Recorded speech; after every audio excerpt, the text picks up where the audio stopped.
Yeah, y'all know what it is. It's your man Hakeem Green, Channel Live and Direct, BDP all day, every day. All we do, spark Madism on the Thursday night edition of IZM Sports. Here with one of my co-hosts, Mr. Wesley Henderson. What up, brother? What's good, Mr. Green? What's good? Oh shit, I gotta put these headphones on. I'm all wilding out. What's good, man? Man, everything's good. You know, we had a little extra time between now and the last show. Yeah. We moved the show from Tuesday to Thursday. For those who don't know, we originally started the show on Thursdays, but then, getting into the heat of football season, we figured we'd move it close to the weekend so the information was more fresh and, up to date. Mm-hmm. But now that, we're at the Coupe de Gracie this week, we at the big dance, the big game, at the SoFi Stadium out there in California. Okay. You got the LA Rams, as a hometown favorite, I guess it would be, right? I mean, it's in their backyard. It's in their backyard.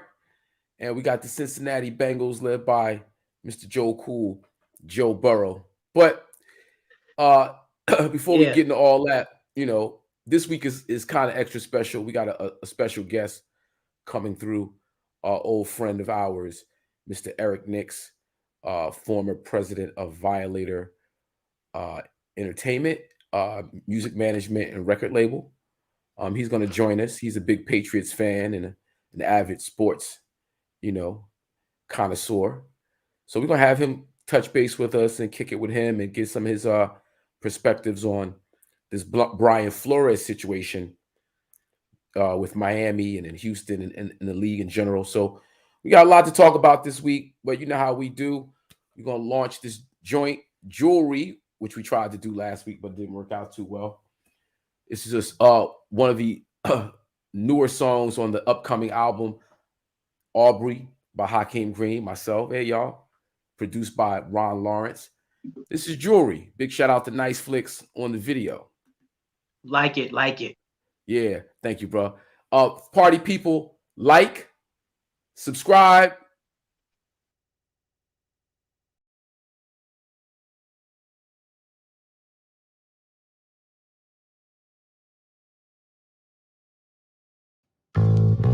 Yeah, this goes out to every old head who took the time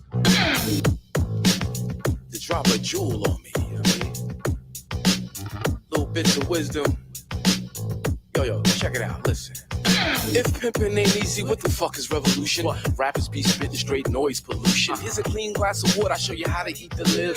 What goes around comes, let me show you how to give. That's something that you hear when it honors at your ribs. In the street, you fuck your jewels, thug drool like baby bibs. I try to stay mindful, write something for the kids. Talk it like I walk it, rap it how I live. I came up blue collar, strive to be a scholar, but I couldn't eat the love, I only starve without the dollar. Depression, the stress is enough to make you holler when the landlord's at your doorstep. The devil's on your collar. It's all like jewels. Can I drop a jewel? Can I drop a jewel? Can I drop a jewel? Yeah. It's all like jewels. Can I drop a jewel? Can I drop a jewel? Can I drop a jewel? Yeah. They call me a slacker, cause I won't sell crack for the cracker. I call women queens and I love the berry blacker. Some chicks get it twisted, they'd rather be called bitches with their ass in the air like everybody's supposed to kiss it. It's a simple lesson, you get what you deserve. Is life a bitch or just a pimp with a perm? See mommy tricked out, made a little heartburn. It's something she'll forget when it's time to take her turn. When will the children learn this was better to earn? But when my niggas put in work, they like to make the metal burn. End up in the system, it's all systematic. Maturing candidates, waving automatics. A product of a project launched in the 80s. Chemical warfare meant to kill the crack babies. Now as the world turns, is it just a story? Cause keeping it real got my sons in purgatory. It's all like jewels. Can I drop a jewel? Can I drop a jewel? Can I drop a jewel? Yeah. It's all like jewels. Can I drop a jewel? Can I drop a jewel? Can I drop a jewel? Yeah. In between heaven and Hades, like earthquakes in Haiti, the fat lady clears her throat and then plays harp for the babies. They say I'm such a mystic, lyrics are mythic, but I make it so plain with details and specifics. I'm just gifted like that. I'm young and I'm black, so represent the game. I represent the fact that God helps those who helps themselves. So when God helps you, He's really helping Himself. Think every day have purpose. It's the science of life. Every breath's another role. It's a science to die. Give me the moment. Learn from your mistakes. Try to learn from others. You get one roll at life, you won't get another. You have to learn the tricks, cause some niggas be on the gab. Want some funny business, but that shit won't make you laugh. I thought he had the bread, wasn't wondering, not the weed. I'm wondering how it's coming back, cause my connect ain't getting beat. Since y'all like jewels, can I drop a jewel? Can I drop a jewel? Can I drop a jewel? Yeah. Since y'all like jewels, can I drop a jewel? Can I drop a jewel? Can I drop a jewel? Yeah. Yeah.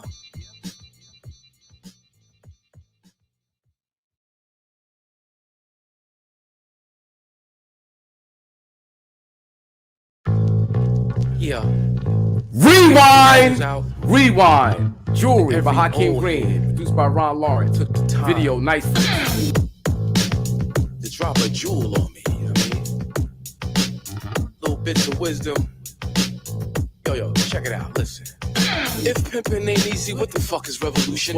Rappers be spitting straight noise pollution. Here's a clean glass of water, I show you how to eat to live. What goes around comes, let me show you how to give. That's something that you hear when the line is at your ribs. In the street, keep up your jewels, thug drool like baby bibs. I try to stay mindful, write something for the kids. Talk it like I walk it, rap it how I live. I came up blue collar, strive to be a scholar, but I couldn't eat the love, I only starve without the dollar. Depression, the stress is enough to make you holler when the landlord's at your doorstep, the devil's on your collar. Since y'all like jewels, can I drop a jewel? Can I drop a jewel? Can I drop a jewel? Yeah. Since y'all like jewels, can I drop a jewel? Can I drop a jewel? Can I drop a jewel? Yeah. They call me a slacker, cause I won't sell crack for the cracker. I call women queens and I love the berry blacker. Some chicks get it twisted, they'd rather be called bitches with their ass in the air like everybody's supposed to kiss it. It's a simple lesson, you get what you deserve. Is life a bitch or just a pimp with a perm? See mommy tricked out, made a little heartburn. Something she'll forget when it's time to take her turn. When will the children learn this was better to earn? But when my niggas put in work, they like to make the metal burn. End up in the system, it's all systematic. Manchurian candidates, waving automatics. A product of a project launched in the 80s. Chemical warfare meant to kill the crack babies. Now as the world turns, is it just a story? Cause keeping it real got my sons in purgatory. Since y'all like jewels, can I drop a jewel? Can I drop a jewel? Can I drop a jewel? Yeah. Since y'all like jewels, can I drop a jewel? Can I drop a jewel? Can I drop a jewel? Yeah. In between heaven and Hades, like earthquakes in Haiti, the fat lady clears her throat and then plays harp for the babies. They say I'm such a mystic, lyrics are mythic, but I make it so plain with details and specifics. I'm just gifted like that. I'm young and I'm black, so represent the game. I represent the fact that God helps those who helps themselves. So when God helps you, He's really helping Himself. Think every day have purpose. It's the science of life. Every breath's another role. It's a science to die. Give me the moment. Learn from your mistakes. Try to learn from others. You get one roll at life, you won't get another. You have to learn the tricks, cause some niggas be on the gab. Want some funny business, but that shit won't make you laugh. I thought he had the bread, wasn't wondering, not the weed. I'm wondering how it's coming back, cause my connect ain't getting beat. Since y'all like jewels, can I drop a jewel? Can I drop a jewel? Can I drop a jewel? Yeah. Since y'all like jewels, can I drop a jewel? Can I drop a jewel? Can I drop a jewel? Yeah. Yeah.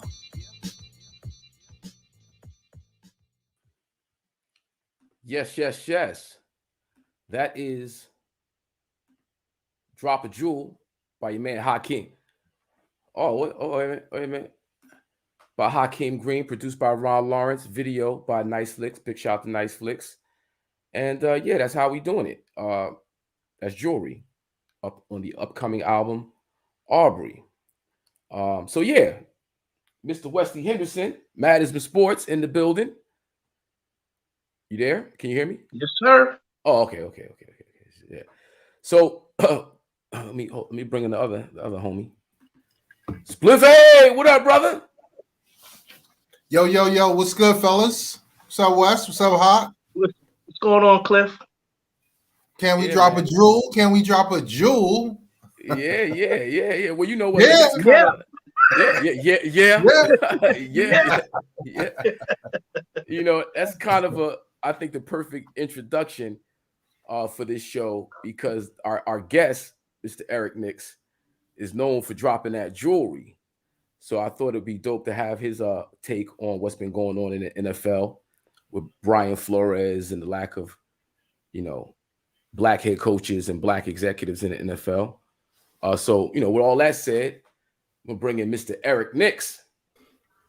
What up, E? What up? What up? Hawk, West, Cliff, what's up, y'all? How y'all doing? What's going on, Eric? What's up, Eric?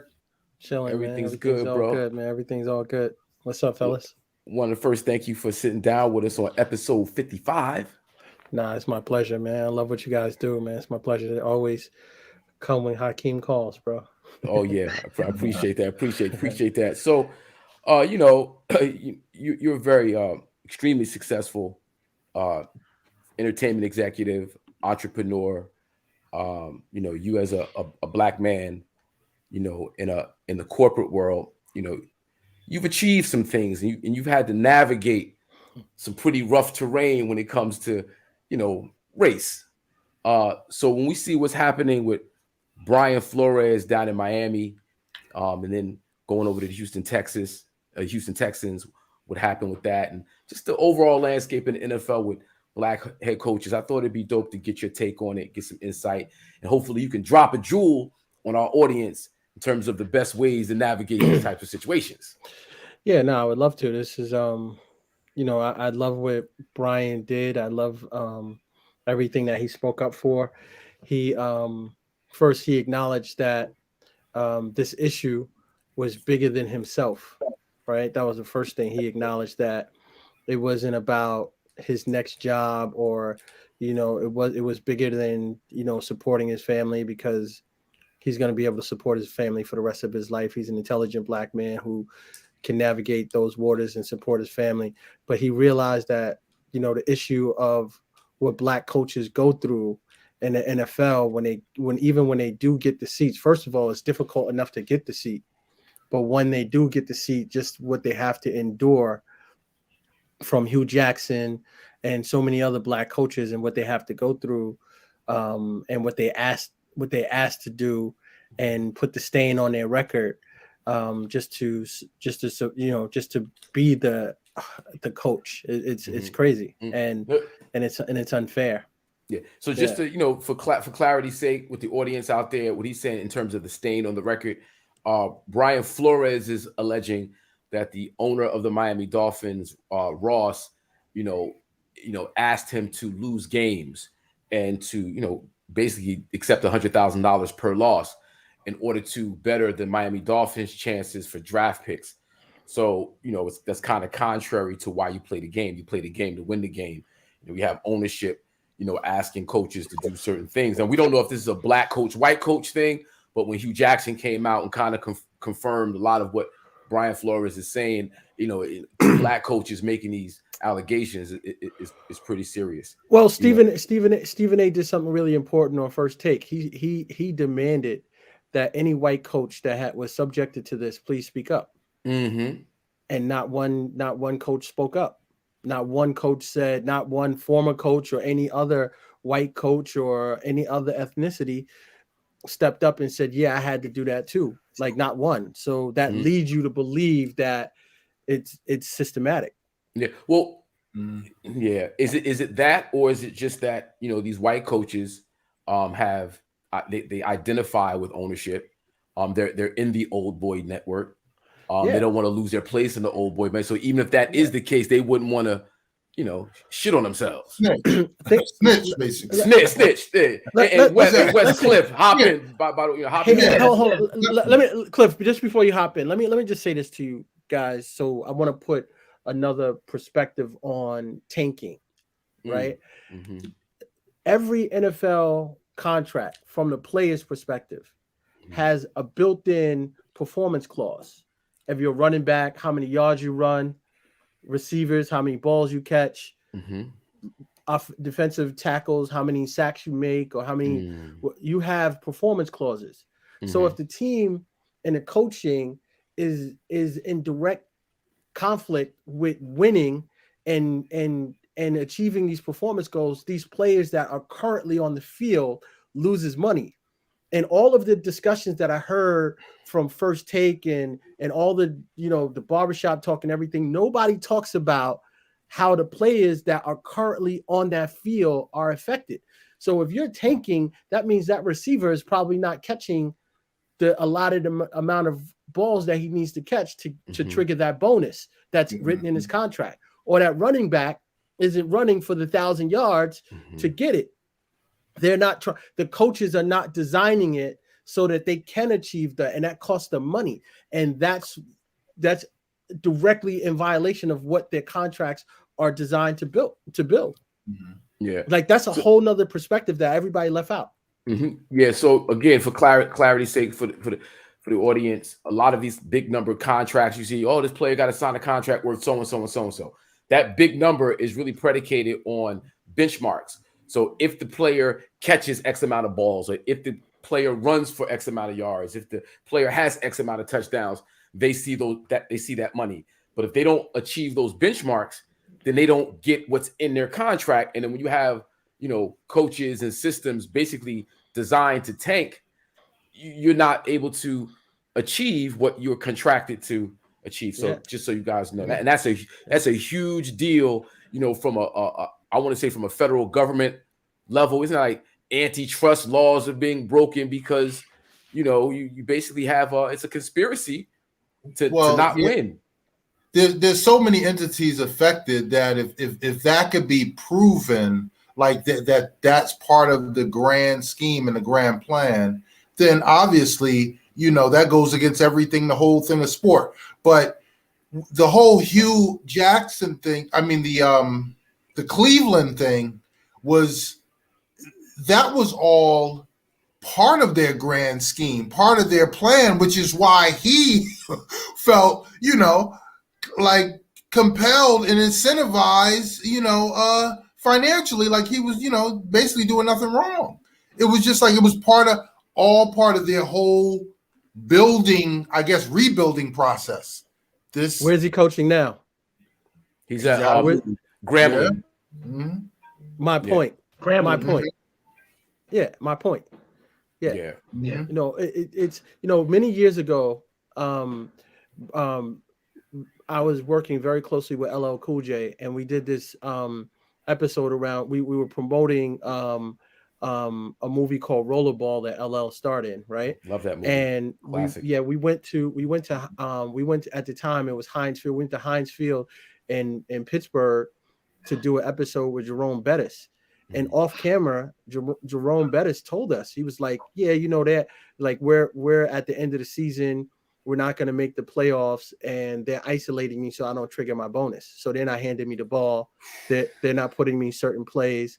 This was the bus, Jerome Bettis, Hall of Fame, Hall of Famer.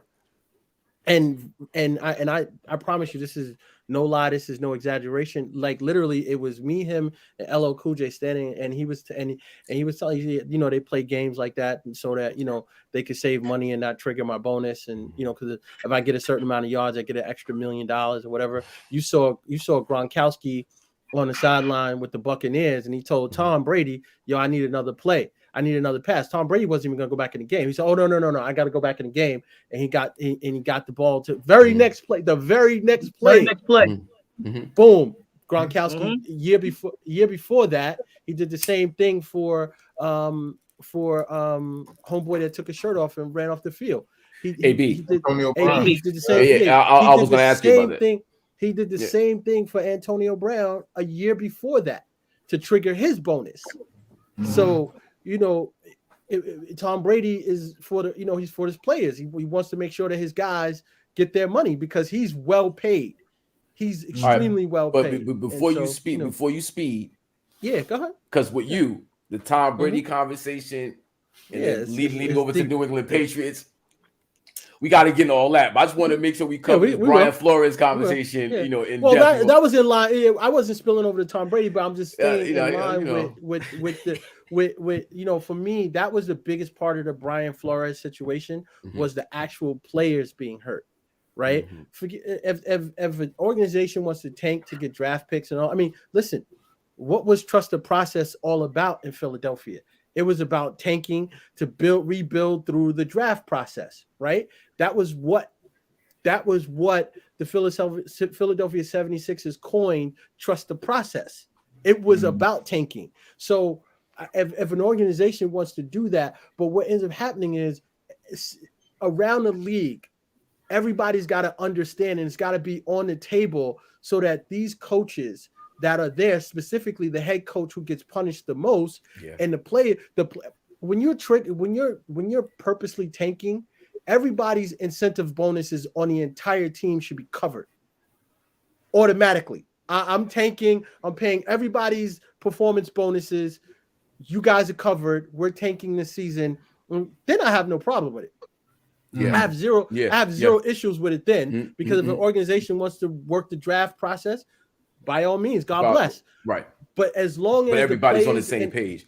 Yeah. As long as the players and the coaches, because you got to understand, Hugh Jackson now looks like a failed coach who can't, like, he won 3-4 games in like 4 years. Like, that's crazy. Like, he looks like he doesn't know how to coach in the NFL. That's on his record. When it was, but that's what they do. That's the problem. They want that to happen. Like the kid from not the kid, the coach from Arizona was another one that was told to tank, and so they could draft a high, and they drafted Kyler Murray, and then they fired him because of his record. Because of his record. And it makes. I mean, it's a double-edged sword. And that's why I respect Brian Flores so much, because he said, yo, take your $100,000 a game and shove it. And the guy took a very mediocre Miami Dolphins team and went 8-1 at the end of the season. Yeah.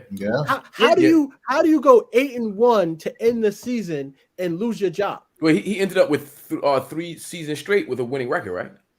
2. Correct. Two.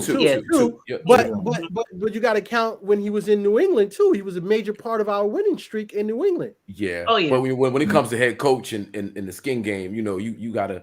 But you don't get to carry your history with you. But you do, because that's why you are the head coach. Well, no. When you play in the skin game. Yes. I get you. I understand what you're saying. Yeah. But at some point, you gotta. He's come from a winning pedigree. He's a winner. And when you and I've never seen an NFL coach, and maybe I'm wrong, somebody can pull it up or whatever, go 8-1 to end the season and end up fired and lose their job. Yeah. And lose their job. It's crazy. It's crazy. And that alone lets me know that you didn't listen to me, boy. Exactly. Yeah. It was the exact in contrast to what the owner wanted him to do. And, he tried to pay him to do the opposite, actually. And he said, okay, let me show you what I can do. And that's why. And he became the fall guy. But then it goes a step further, because he gets told to tank, doesn't want to do it. Now he's considered a difficult person to deal with.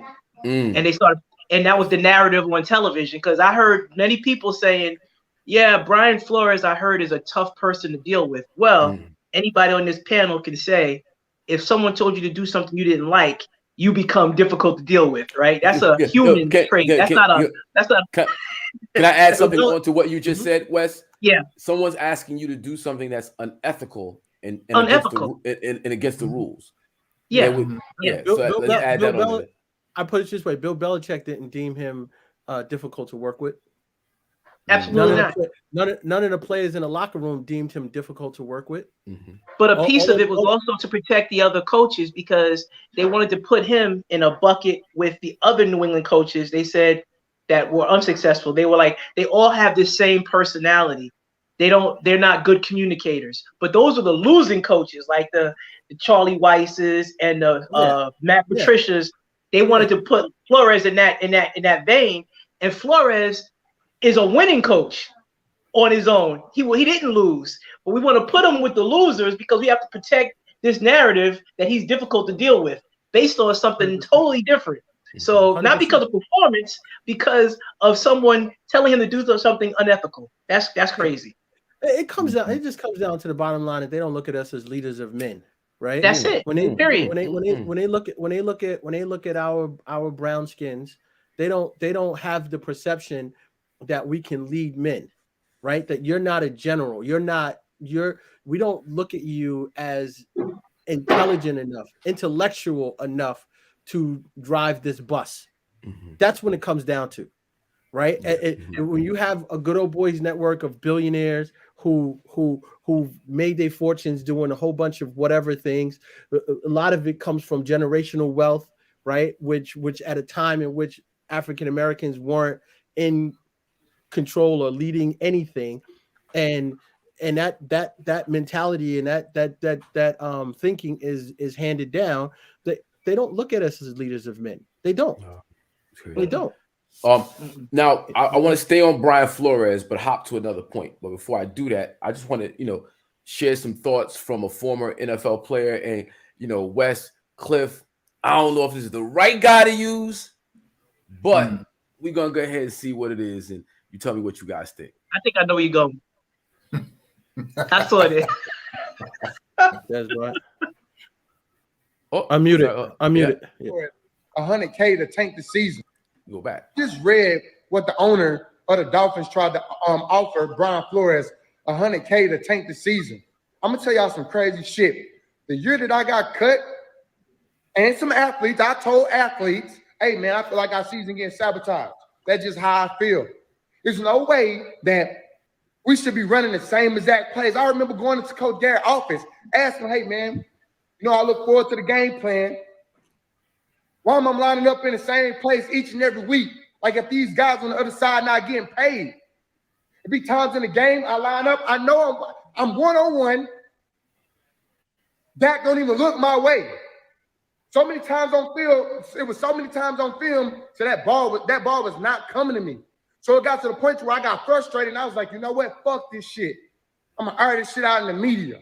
That's what I'm gonna do. Because at the end of the day, we the ones who take that heat. We the ones who got to deal with that shit. And I'm like, man, you know what, man? I can't deal with it. I told Terrence Williams and I told Cole Beasley. Right before I did that interview, this interview probably going to get me cut. And I was good with that. You can ask any one of them. I said, I was good with that. That shit don't surprise me. A lot of janky shit that goes on in the league. But hey, man, it is what it is. It is what it is. But all I know is I love the game of football. I like to play a fair game of football. I ain't ever in my life gonna disrespect the game of football with some bullshit. That shit over there in Miami, that owner, that's bullshit.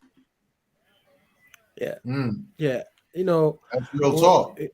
When it comes down to commerce, right? And Hawk, you can attest to this because you're a recording artist, right?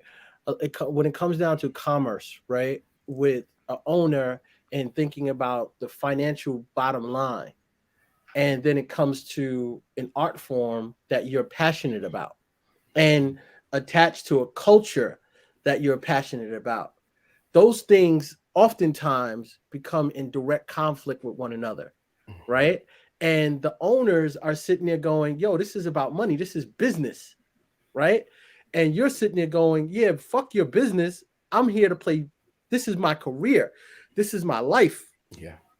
I only got one career. You're gonna have 20 seasons as an owner, probably more. And then you're gonna gift this team to your son on a yacht in the fucking Mediterranean one day. Right? And then he's gonna have 20 years of this shit.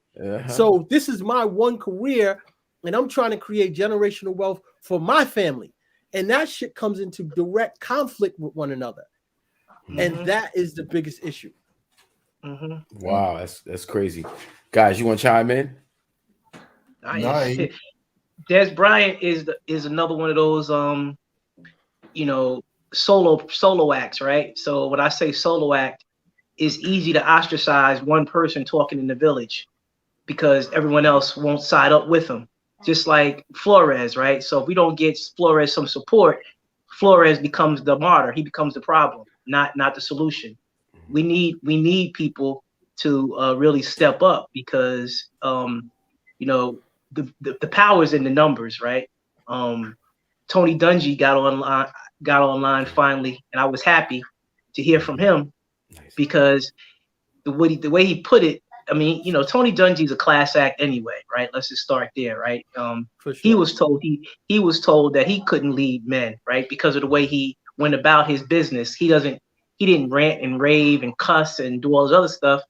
He just held people accountable and talked to people with respect and expected respect back, right? So when he went to his interviews, he was told that it wasn't going to work until he ran into McKay, Tampa Bay owner, and he said the same things he said in 3 other interviews years before that. He said the same exact stuff about how he would operate in the locker room with the McKays. And he said, when I told him that I would just treat them like men, the McKays just basically said, that's how I talk to my kids or my young adults in my life. I like that. I like that philosophy. This is going to work here.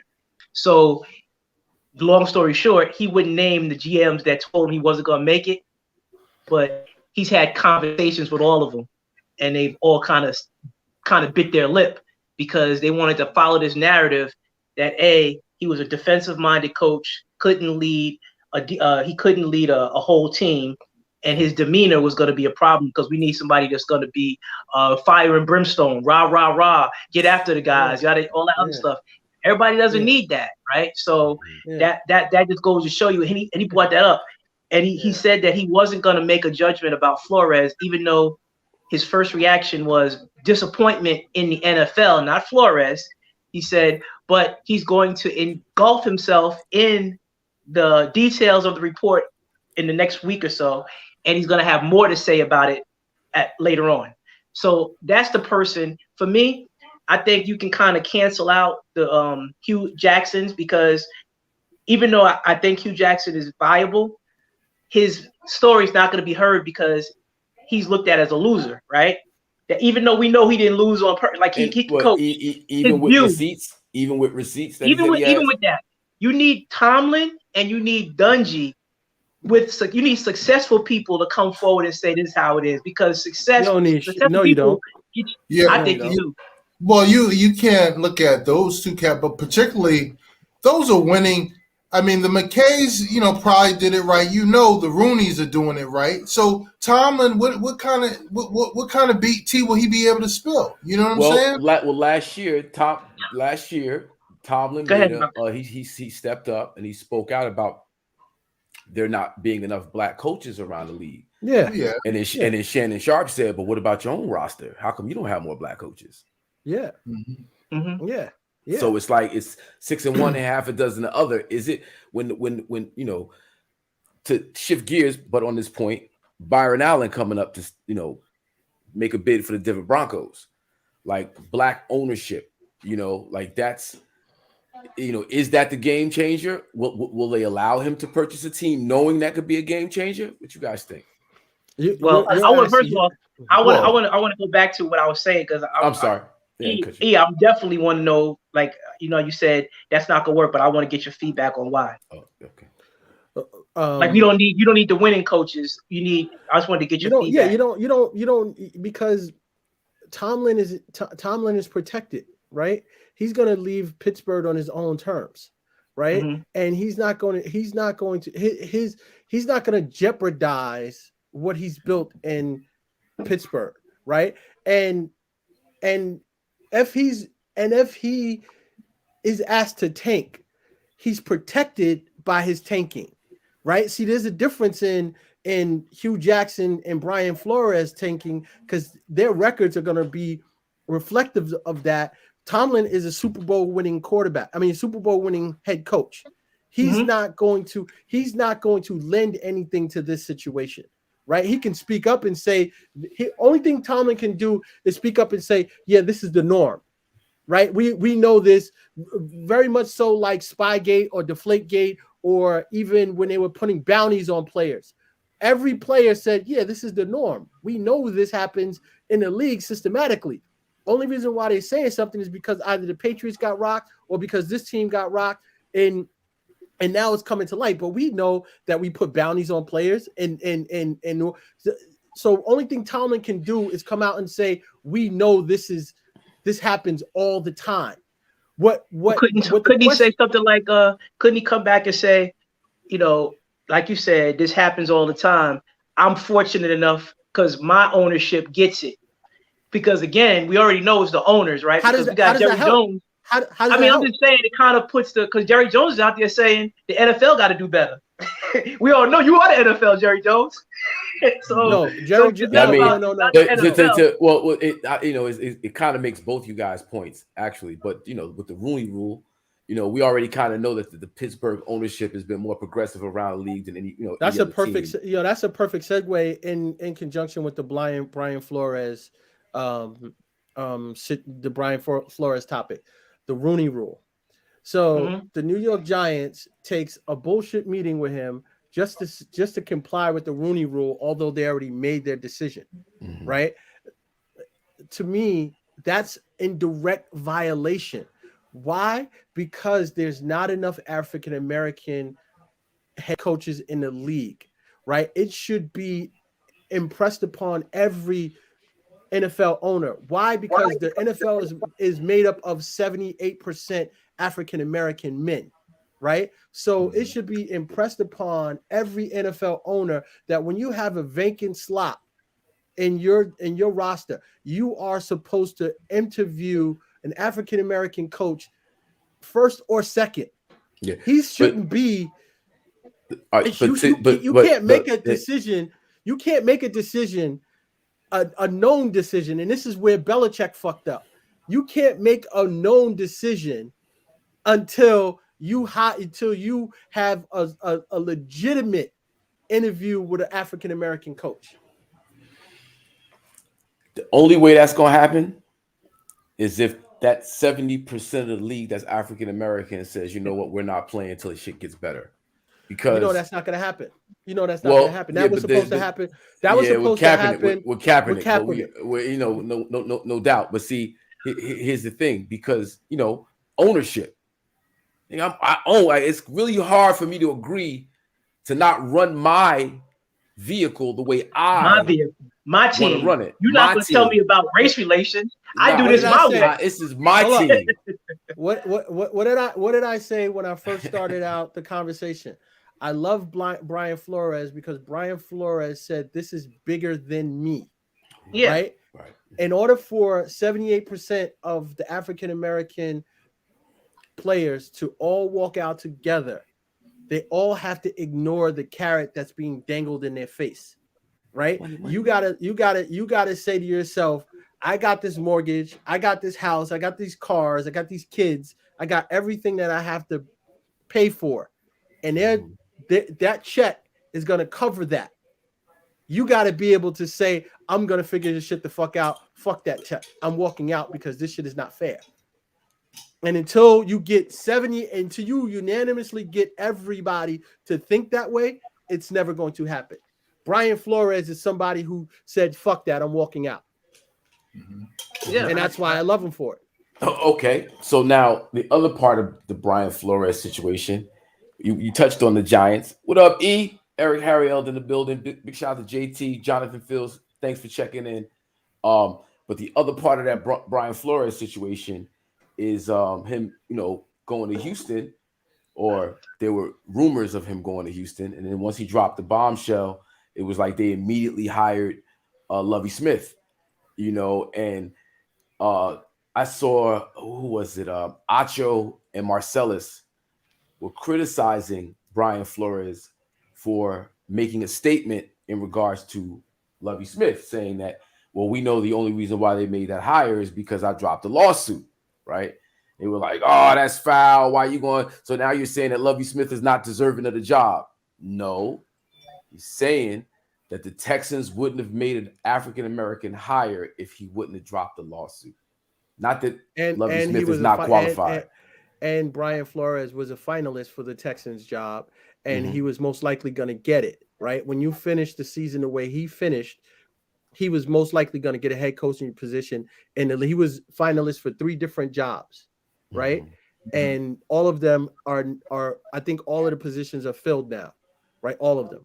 And so what he's saying is not a slight against Lovie Smith. What he's saying is that the Texans is trying to save face and cover their ass by doing this. And let's see how long Lovie Smith lasts there. Because Yeah, it's a dumpster. because that's gonna be It's a dumpster fire. I can well, tell you, and it's gonna be a living here, scapegoat season there anyway. You know, they're gonna lose a bunch of games, probably 15 games, and Lovie Smith's gonna get canned. And it was just a rollover effect. They had to make one minority hire. He was in that system. They can, you know, and then they're gonna have a dumpster fire season next year, and he'll lose his job. I mean, that's just, you know. Flores. I mean, and and I think Flores is a great coach, but he was said to be a finalist in Houston, but he wasn't going to get the job. The job was going to Josh McCown. The reason that it was going to Josh McCown is because not the GM, but the president of the Houston Texans. I think his name is Easterby or Easterly, something like that. Mm-hmm. He's very friendly with Josh McCown. Faith, family, football. Those are their backgrounds. And he couldn't. What happened was Goodell called those mugs up and was like, "Listen, you can't do this." They were like, because not only are we violating. I don't know that happened.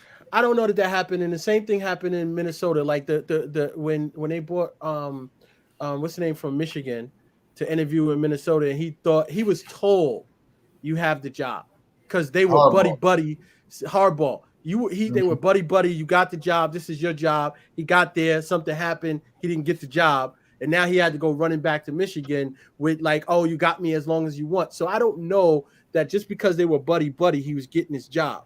And Flores was the better choice. We know that. No, that's not there's no debate there. They know that as well. They know that as well. Well, out here in Houston, they saying something totally different. Yeah. That man was about to get that job, and they couldn't justify it because he was a high school football coach. I'm just saying that's what the word is on the street out here. Yeah. So with the Houston Texans just being the dumpster fire that it is, and them having Deshaun Watson and Brian Flores, while he was at Miami, there was his allegedly there was this meeting set up trying to get an introduction with the owner setting up Brian Flores and Deshaun Watson.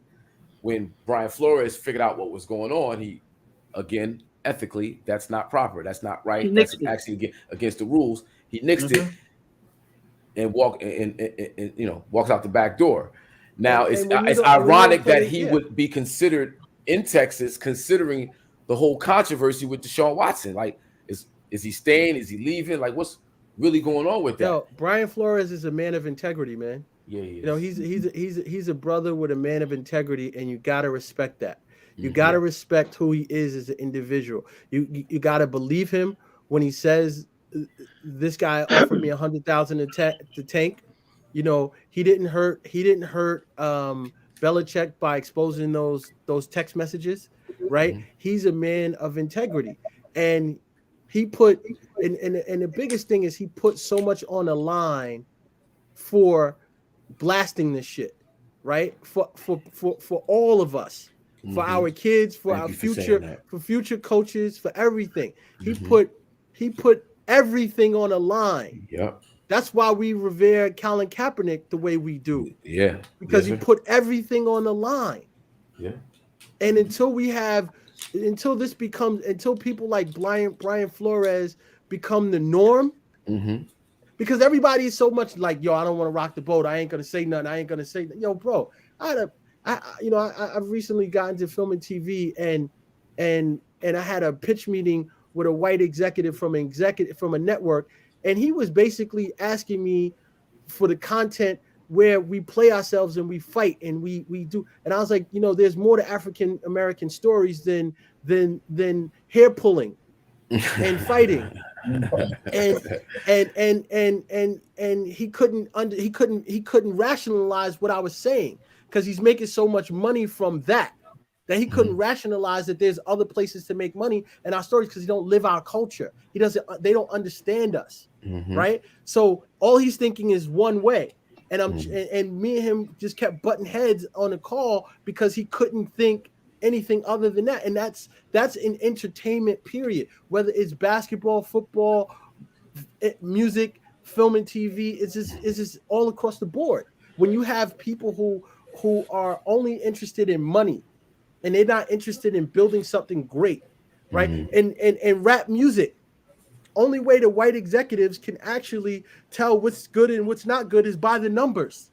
They can't sit there and say, yo, Hakeem just made a dope song. Let's go and dump $1 million behind that because we think the song is dope. They got to look at the YouTube numbers and the Spotify numbers to determine whether or not it's good because they don't live our culture. They don't understand us. That's a whole nother show that I want to. It's all good. No, it's all good. It's all good. But it's a show that I want to do with you about that. Yeah, and it's fine. But it all triggers back to what I'm saying about integrity and moving the way that we move. We all have to be men of integrity when it comes to this, and it has to be bigger than our careers.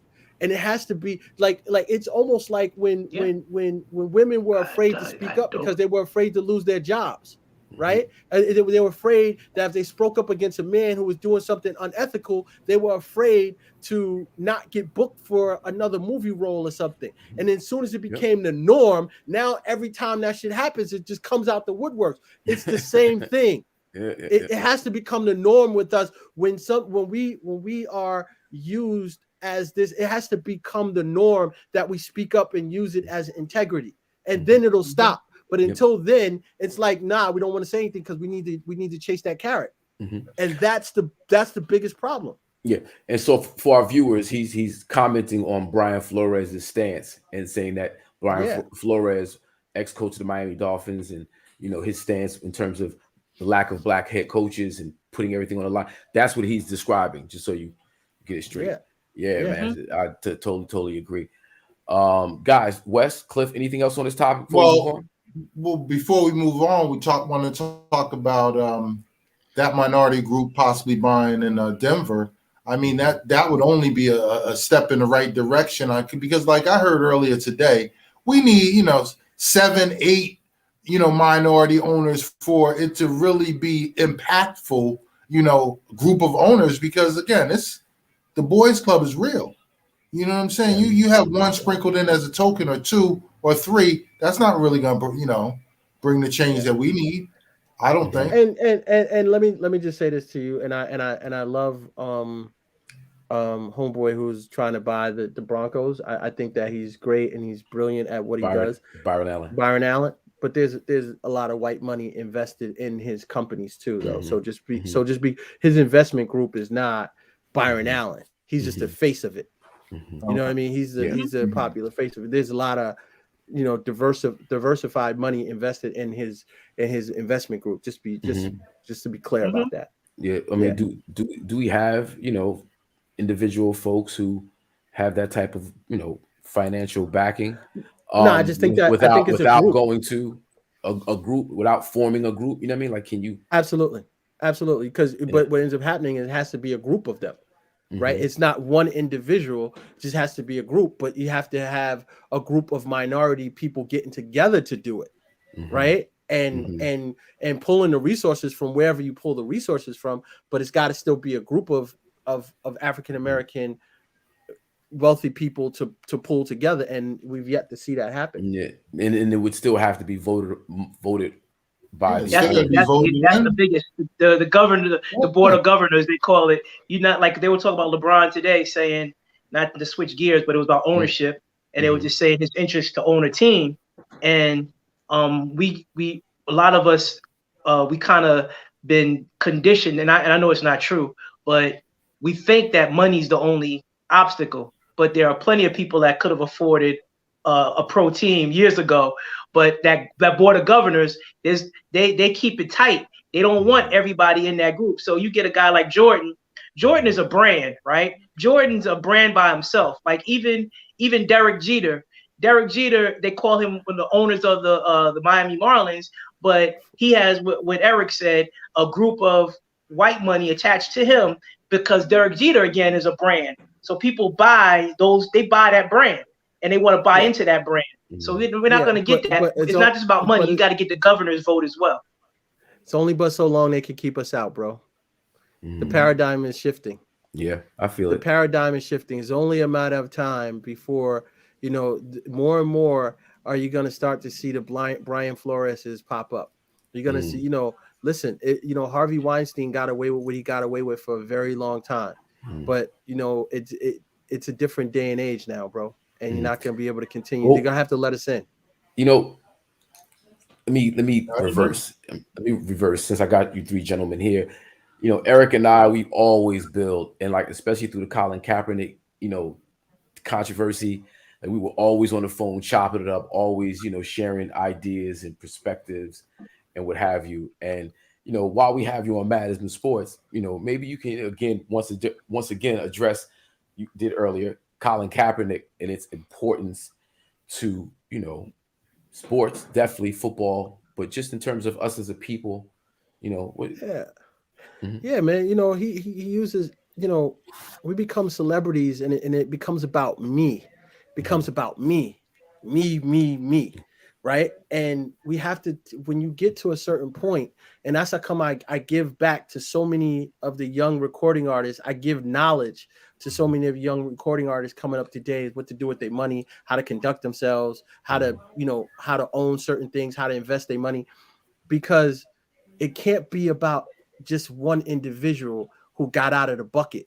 We got to reach back and pull the next one up, and together we pull two more up, and then before you know it, majority of the bucket is empty and we're not in the bucket no more.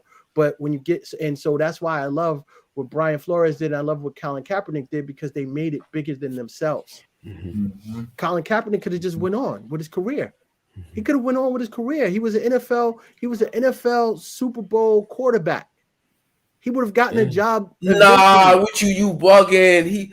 He fell off. He wasn't even good no more. What you talking about? The 49ers weren't good anymore. And that's the one thing you got to understand. Like, I'm a huge Tom Brady fan, but the one thing Tom Brady always made sure was that he had a front line to protect him so he can get his number. The 49ers, those years afterwards, didn't have anything to protect Colin Kaepernick. So you show me any quarterback, including the great Tom Brady, without a front line to protect him putting up the numbers that he put up year after year. Nobody can do it by themselves. Kaepernick didn't have the front line, and therefore his numbers significantly dropped. And they forced Jim Harbaugh out. Yeah, but he would have gotten another job in the Baltimore or New York at the Jets, or so many quarterbacks, even to this day, who's still not as good as Kaepernick. And he would have surfaced, and he would have shown that he was a better quarterback than what his latter years in San Francisco were. But he said, fuck all of that. This issue with police brutality has got to stop, and it's pain. I can't go to sleep every night, sit in my mansion with my beautiful girl and my Ferrari outside and act like none of this shit is happening. I got to use my platform in a certain way to speak up. Right. And at first, and I have to admit, at first, when he did it the way he did it with kneeling at the flag, I was like, maybe that's not the best way to use your platform.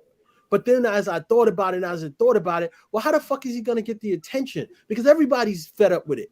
Everybody's fed up with police brutality against African-American people. And everybody's saying something, but nothing is changing. So what Kaepernick did was like, I'm going to do something really crazy to make people pay attention to this issue. And what he did the most, what he knew white people would deem the most disrespectful thing that he could do. And he kneeled in the flag and he said, now y'all paying attention to me? Well, first he sat down. And then he had the conversation. He had the conversation with the former military. Yeah. And he said, and that person told him, what you should do is kneel, because kneeling is actually a sign of respect. Sign of respect. Yeah.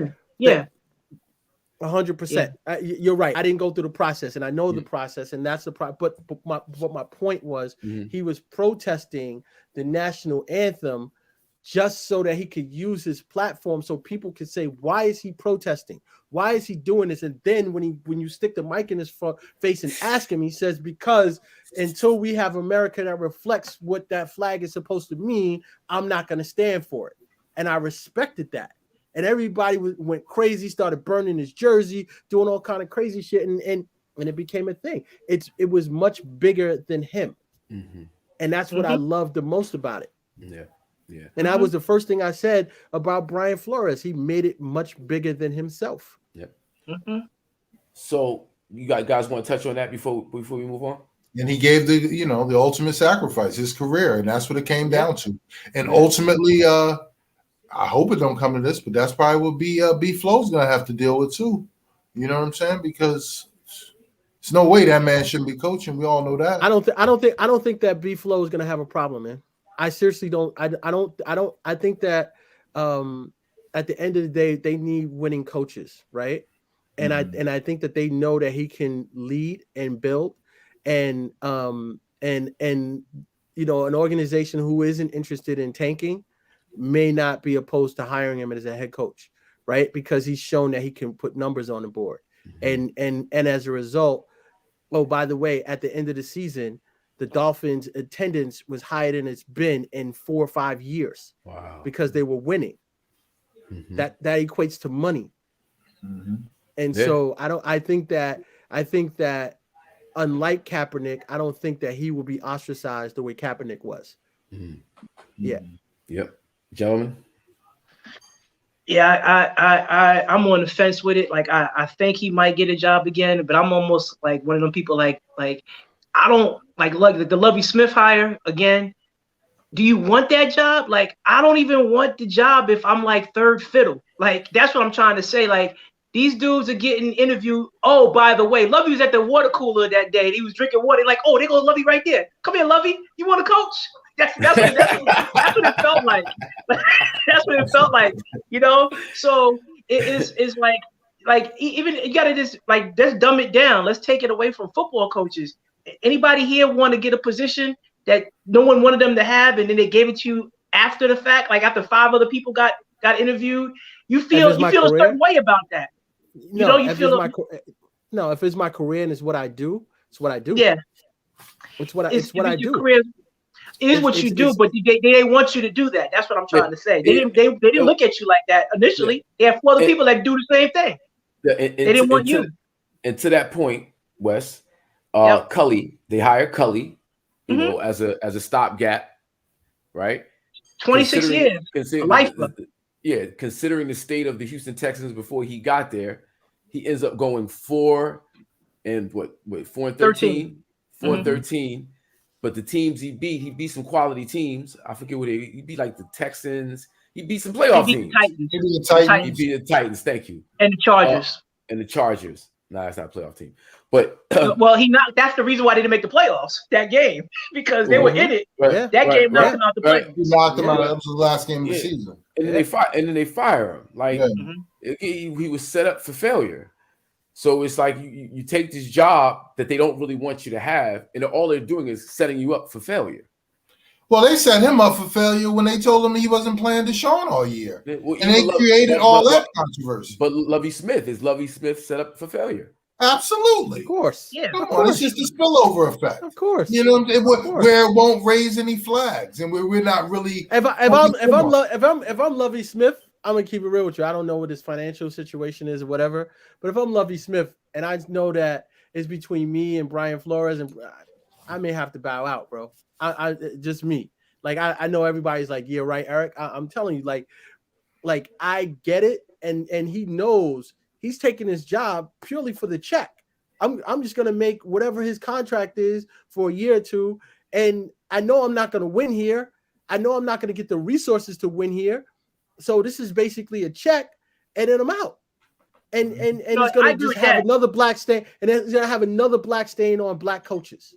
He's Well, just see, hoping I don't he's think getting that. Lovey's staying though, because Lovey already got a good resume. Like people talk about Lovey. Lovey's already been considered a successful coach, right? He's been to a Super Bowl. He didn't win, but I give Lovey an extra star because he went to the Super Bowl with Rex Grossman. That's all you. That's all you need to know. He took Rex What Grossman have to the you Super done Bowl. for me lately? I'm just saying, What he's have there. you done for me lately? Lovey That- just I'm just hoping saying. he getting the care Giants- package that Hugh Jackson got. That's The Giants. What's the Giants coach that won 2 Super Bowls? He still got fired. Who's The that? Giants coach. What's the Giants Yeah, coach? Coughlin? Coughlin, but yeah, but that was Coughlin. but that was He after. got fired. That was He got after. He went fired? to Super Bowls with who? He was as a The Giants coach. As a Giants coach. Oh, that's right. Yeah, the Giants coach. Yeah. Coughlin won. Yeah, Coughlin beat. Coughlin. He beat. That's right. He beat the New England Patriots twice. He beat the That's Patriots. right. Twice. Yeah. Twice. Trust me. Yeah, that that's hurts. right. That's right. Yeah, So it yeah. I don't know if y'all caught the little commercial I ran on the IG, my little reel.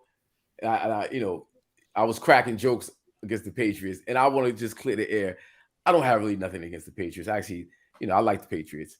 I just did that for promo purposes. But my man, I don't know. Eric Nix is a huge New England Patriots fan.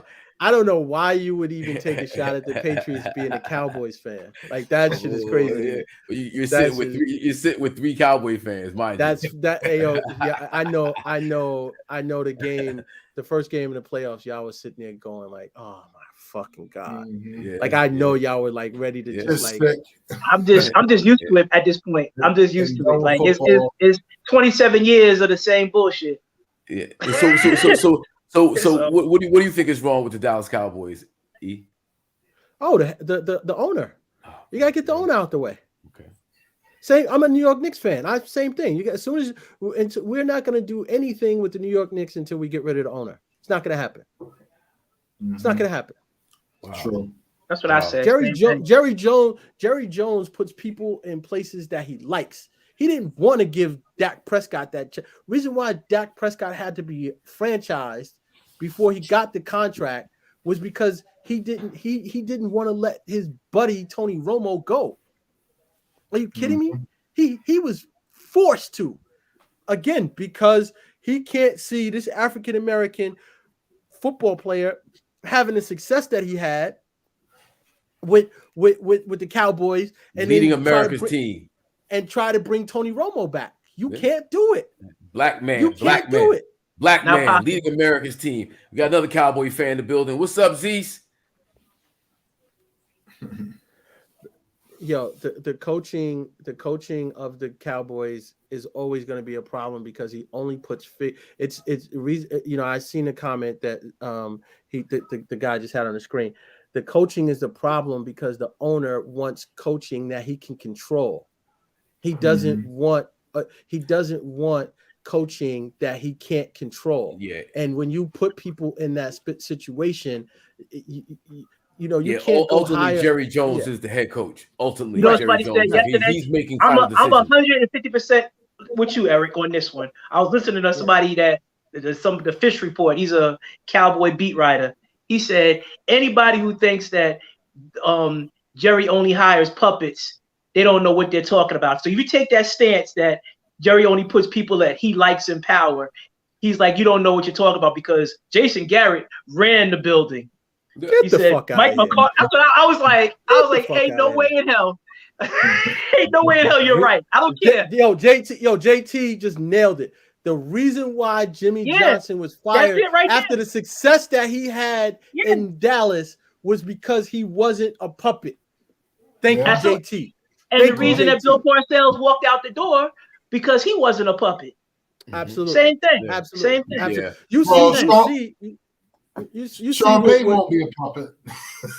Give me him.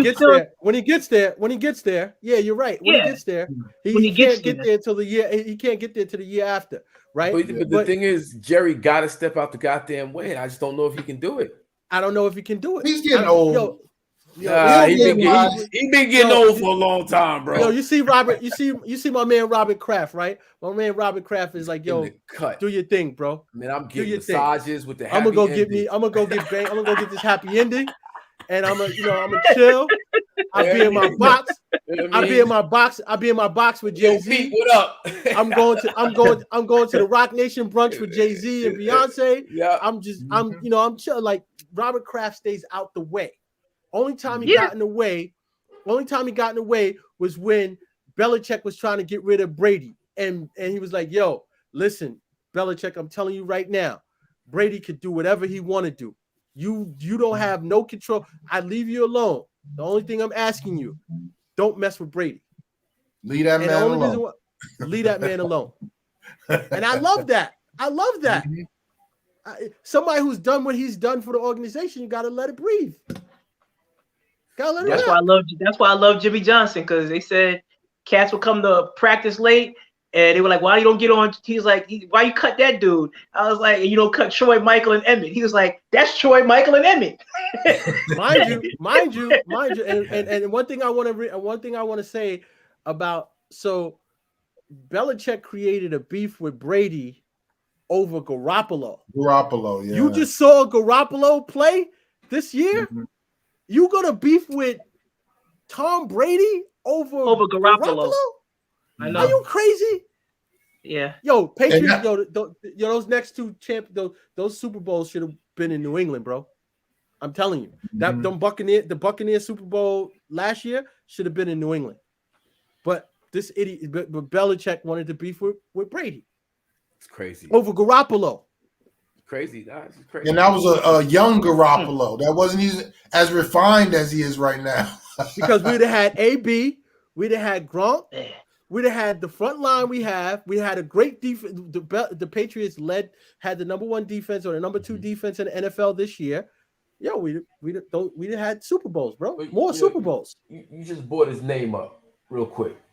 Antonio Brown, AB. Bugging. Yo, listen to me, man. Let me tell you something about Antonio Brown. I don't think Antonio Brown should be playing football anywhere in the world, right? I think after that hit in Pittsburgh, I don't think he's been right since. And I think that he has mental health issues. And I think that he needs to have those addressed. And I'm saying this with a very serious face. Antonio Brown is not mentally healthy, right? And he needs to fix that. And I don't think that the Ravens or any other team should give him a job until he deals with mental health. And I'm a really big advocate for that. I'm sorry. Boom. Yeah, man. That Wes, go ahead, hop in, please. No, I agree. I agree with Antonio Brown. He got some mental issues that he's got to handle first before he should play football again. I think he's a talented brother, but he's not right up in the head. You have him tell it.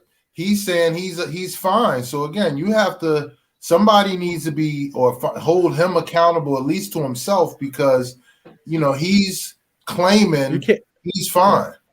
You can't self-diagnose yourself. When it comes to mental health, you can't self-diagnose yourself. You can't say I'm not right? You have to only address your patterns and the things that you do that are. And when you're depressed, you don't want to get out of bed. You don't want to engage. You don't want to do certain things. And you know, in a person that you used to be, and opposed to you, that's when you realize like something ain't right. I don't know if I'm depressed or not. Let me go get diagnosed, right? And Antonio Brown, who is he can't do it. You can't you can't self-diagnose yourself. Yeah, the game of football is a collision sport, and these brothers are putting their bodies on the line every time they go out to entertain us. And we see the successes and the glamour and the excitement, but there's a whole other downside to these brothers, and a lot of them commit suicide. They go out not mentally healthy early, talking about in their 50s. They're not able to really deal with their families in a healthy way. And so the game of football is there's entertainment, ladies and gentlemen, but they really put their lives on the line to earn that money that they get. You want to hear something crazy? And Aaron Hernandez would be a free man right now if he didn't commit suicide. He would be a free man because of CTE. He was diagnosed with having the largest CTE scan in history of the NFL. Right? His trauma was deep. And it wasn't until he hired the new lawyer and they had the scan that they realized, oh, all of this shit is getting overturned because it was mental health. And you gotta be in your right mind to be convicted of a murder. And he wasn't. Yeah, and he wasn't. Deep. That's deep. He would have been a free man right now if he didn't commit suicide. And he committed suicide because the talk show host person blasted his homosexuality. Wow. And that's why he committed suicide. He would when they announced the retrial, he was in his cell celebrating happy. His family was at home having a party because they knew what was about to happen. And then the next morning, the radio talk show host announced his sexuality, his homosexuality, and brought in an ex-girlfriend who validated it. And the guy hung himself in his cell because he couldn't live with people knowing that. Crazy. Man. Yeah, sports entertainment it's a really crazy business, ladies and gentlemen. So, man, I want to shift gears. We got a Super Bowl coming up on Sunday. What that's Super Bowl 56. 56. Yeah, we do. So who cares? Who cares? Wow, man, you serious? Who Talking cares? about who cares? Who cares? So if your team is not in it, you don't care. It's No, not that's about not the true. not about the Patriots. No, that's not true. I wanted to You see got- the 49ers. When the Rams knocked off Brady, after the Patriots lost to the Bills and the Rams knocked off Brady, I was rooting for the 49ers. I wanted to see the 49ers win. I was still vested. These two teams I don't really care about. I don't care about LA and I don't care about Cincinnati. I don't care. I mean, I hope that Cincinnati wins because they haven't won in eons, but at the end of the day, it's Have you been following Joe Burrow at all? What do you of think course, about Joe Burrow? he's very talented. Yeah, but as far as I'm concerned, there's a football game being played at the Snoop Dogg and Dr. Dre concert. Wow. Nice. That's how I feel. Okay, so what do you think about the halftime? But speaking of that, real quick, one more thing. That's the other point. Like back to what we were saying about people galvanizing. Jay-Z got so you can plan the Super Bowl show, but you can't come forward on the No. Hold on 1 second. Hold on. No. Let's go. Hold on. Please, let's go. I don't know. This answer, I don't know. I don't understand. No, Wes, hold on a second. Hold on. Because I got it. I got to step out and do something. But I have to be a part of this entire conversation. And I just don't know. I just hold that. Talk about something else until I come back. Nah, please. don't go. Nah, I got it. Y'all could have back so bad. Bro. All right, so we're gonna just sit here in silence because I ain't moving. All right, I ain't moving until you get back. Fuck out of here. No, I didn't say it to be. I'm just saying I don't get it. I'm trying to figure it out. No. Don't have this conversation until I get back. Don't have this conversation. Talk about something else. We gonna lose viewers, bro. Because no, you're not. No, everybody, this is gonna be hilarious. This is gonna be hilarious. And everybody wants to know. Hey, trust me, y'all want to hear my stance on Jay-Z. I want to hear your take. I'm interested in hearing your take. First of all, that's what I want to hear. You understand? Jay-Z's his man. His man. Okay, I'm just asking a question. His guy, like he's like, all right, all right. I'll be back. Y'all do. I'm just asking a question. That's all it is. Period. That's it. So, what was your question? I didn't hear the whole question. I just basically said that we have all this stuff going on with the inequality in the NFL, and we've organized a top shelf venue for the Super Bowl. And I know he probably has something to do with that, and maybe in light putting that together, which is great. All of it. Okay. Okay. So to that point and how we need to stand together, he has a seat at that table. Maybe he could have a seat in terms of just talking about that issue as well. Just anything. I don't know. That's what I just asked that question. That's all. So, yeah. Then we're not going to talk about it until how it comes back, right? I'm just curious about it. That's it. I'm not trying to disrespect you, man. I'm just asking a question. It's not, and I don't take it as disrespect. I just, a lot of people don't understand who Jay-Z is and how he moves and what he's done and what he does behind the scenes and the amount of checks that he's written for people to who face inequality and injustices and prison sentences and so on, and don't turn the camera on. See, you have so many celebrities who, when they do these things, these philanthropic work, they do it and they turn the cameras on, and it's like, oh yeah, I want the press for it. Jay-Z does it and don't turn the cameras on, and don't take the credit for it.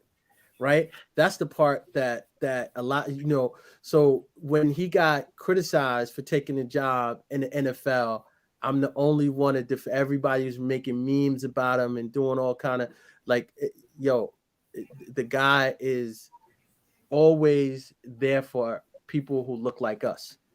Him and I never thought it was bad for him to get involved in football, though. Like I thought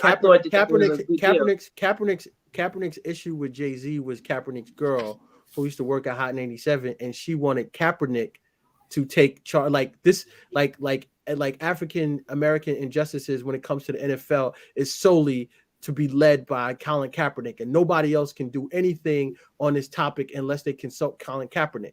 And Jay-Z was like, "What? That sounds fucking stupid. It sounds crazy."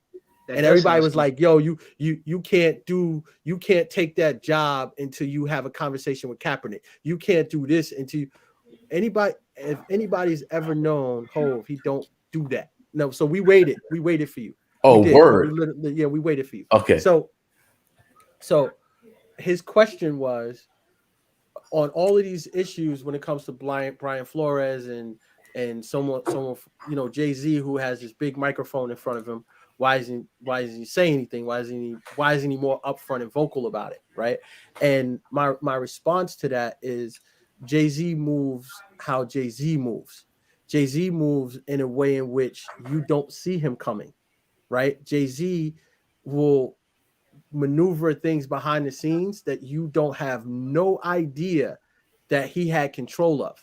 It's obvious that this Super Bowl halftime show is Jay-Z. Like everybody knows this is a result of him coming in. Other than that, it would be, U2 or somebody else, or Green Day or some shit like that. It wouldn't be Dr. It wouldn't be not that lineup. It wouldn't be gangster rap music. It wouldn't be. And Jay-Z saying, "Hey, LA hosting, naturally Dr. Dre and Snoop Dogg are the biggest things in LA when it comes to the music scene ever. Let's put a show around them." Don't be surprised if you don't see a Tupac hologram. A week before that, you see Snoop Dogg pops up and owns Death Row Records now. Like, so I just want you to understand the psyche of Jay-Z. And I'm talking to you, somebody who knows Jay-Z very, very well, has an incredible relationship with his right-hand man, Tata.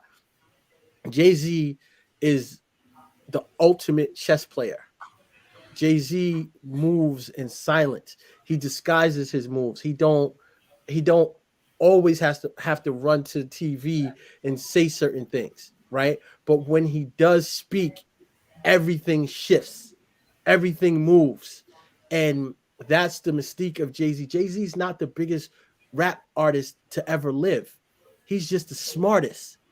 He's just the most influential, right? And part of his mystique is that he don't always have to shoot off at the mouth or always have to run to TV and say something because the issue is at topic. He waits, he plans, he strategizes, he whether it's through a record or through a press conference or through an interview he does or something like that. Like that's what makes him Jay-Z and everybody else not Jay-Z. Gentlemen, can't argue that. No, not arguing. You can't argue that. Big critic of Jay-Z over the years. Yeah. But I've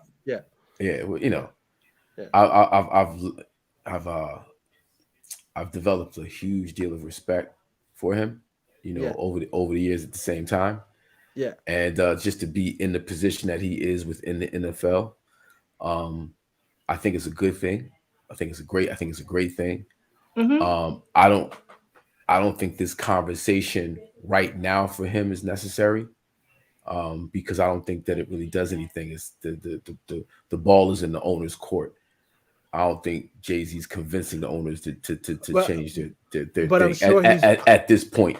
At this yeah. point, it I'm sure he's might. working behind the scenes though. I'm sure he's working behind the scenes with the I mean, commissioner and everything. there's some things that I've seen the NFL do. I don't know if it's cosmetic or just for whatever in terms of their Posturing. investment. It might be posturing, but their investment in urban areas, inner city programs. They got giving out computers, and like I've seen some commercials. Call it what you like.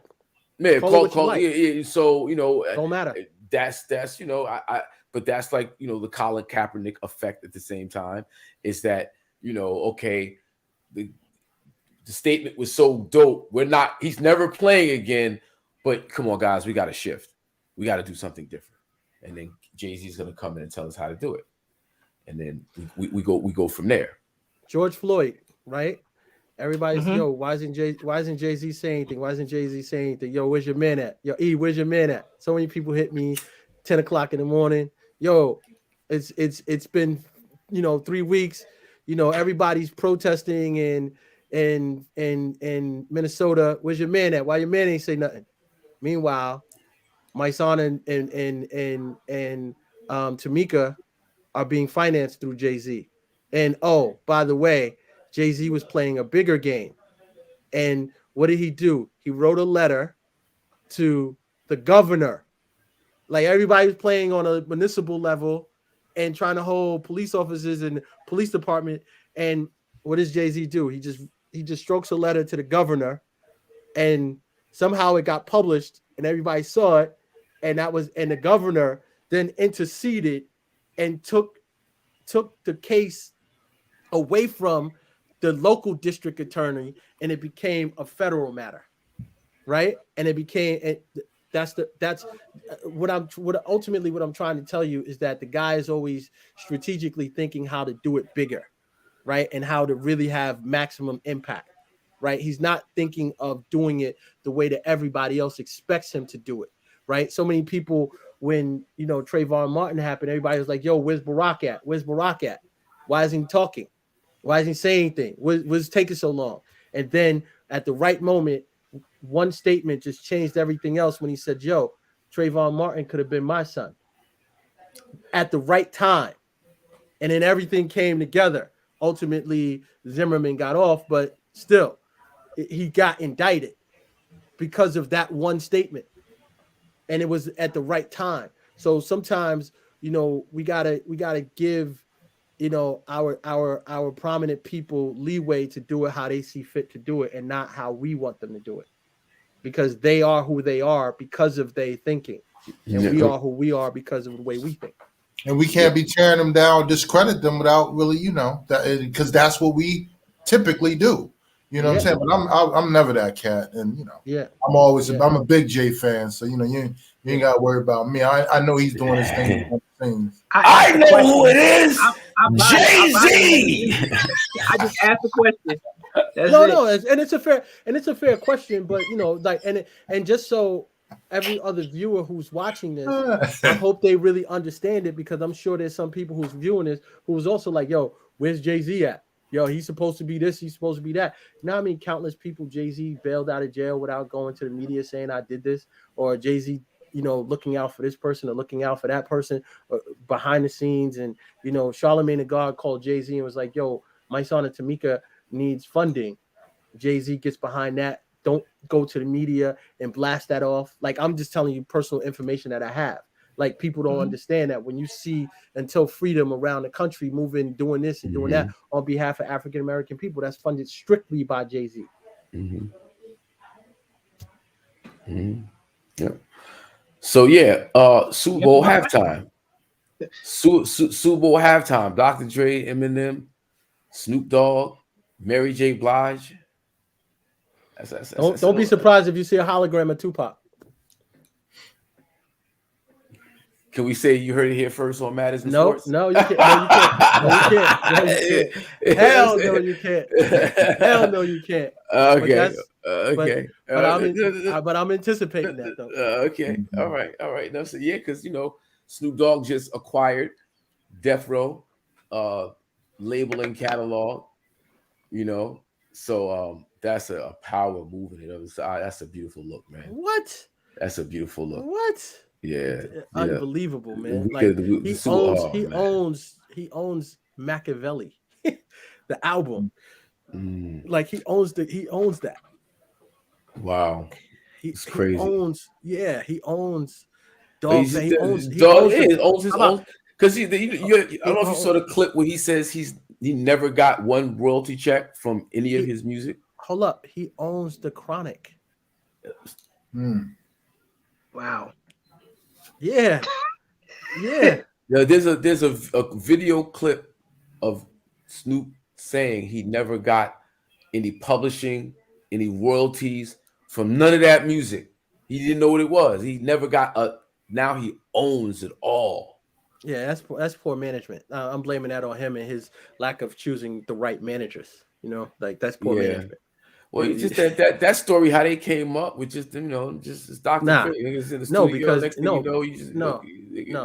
because you're doing business because the people who are administrating your residuals is coming from Interscope Records and the Universal through Vivendi, right? Like they're not paying Suge Knight, and Suge Knight is supposed to pay you. That money was coming directly from Interscope Records to you. So if you never received it, something is wrong. And that's your lack of that. That's so many artists hire homeboy management and because they're cool and they're comfortable with their homeboys, but their homeboys don't know the business. They don't know how to negotiate contracts. They don't know how to view certain things. So that's well, and the NFL, you have to have a license to negotiate contracts with the NFL. Yeah. And entertainment and music, you don't. Yeah. Well, obviously things have changed for Snoop Dogg. I'm sure he understands all the fine points at this stage. He absolutely does. So salute to him. Big shout out to him. Big shout out to Snoop. Snoop, yeah. And you don't care about the game. It's all about the halftime for you. Yeah, there's a football game at the Snoop Dogg concert. All right. That's how I feel, bro. All right. So I don't know if you want to talk about the NBA. I know Wes ain't really tuned in yet. He's not. I've been watching. I saw all the trades today. Yeah. I watched the game the other day. I watched Milwaukee. Oh Lord, have mercy. that thing. The Los Angeles Generals. Yeah, the Lakers. So I'm trying to catch up on the NBA now. You know what it is though? I can't get with. I'm just the old man at the cookout now. I just think the game's corny now. I think these dudes just. It's different. It's different. I'm just not a fan. Now I like the playoffs. I watch the playoffs and Wes, right fast. I like Memphis. No, don't correct me. I like Memphis. John Moran is dope. John Moran is dope. Hey, Wes, right?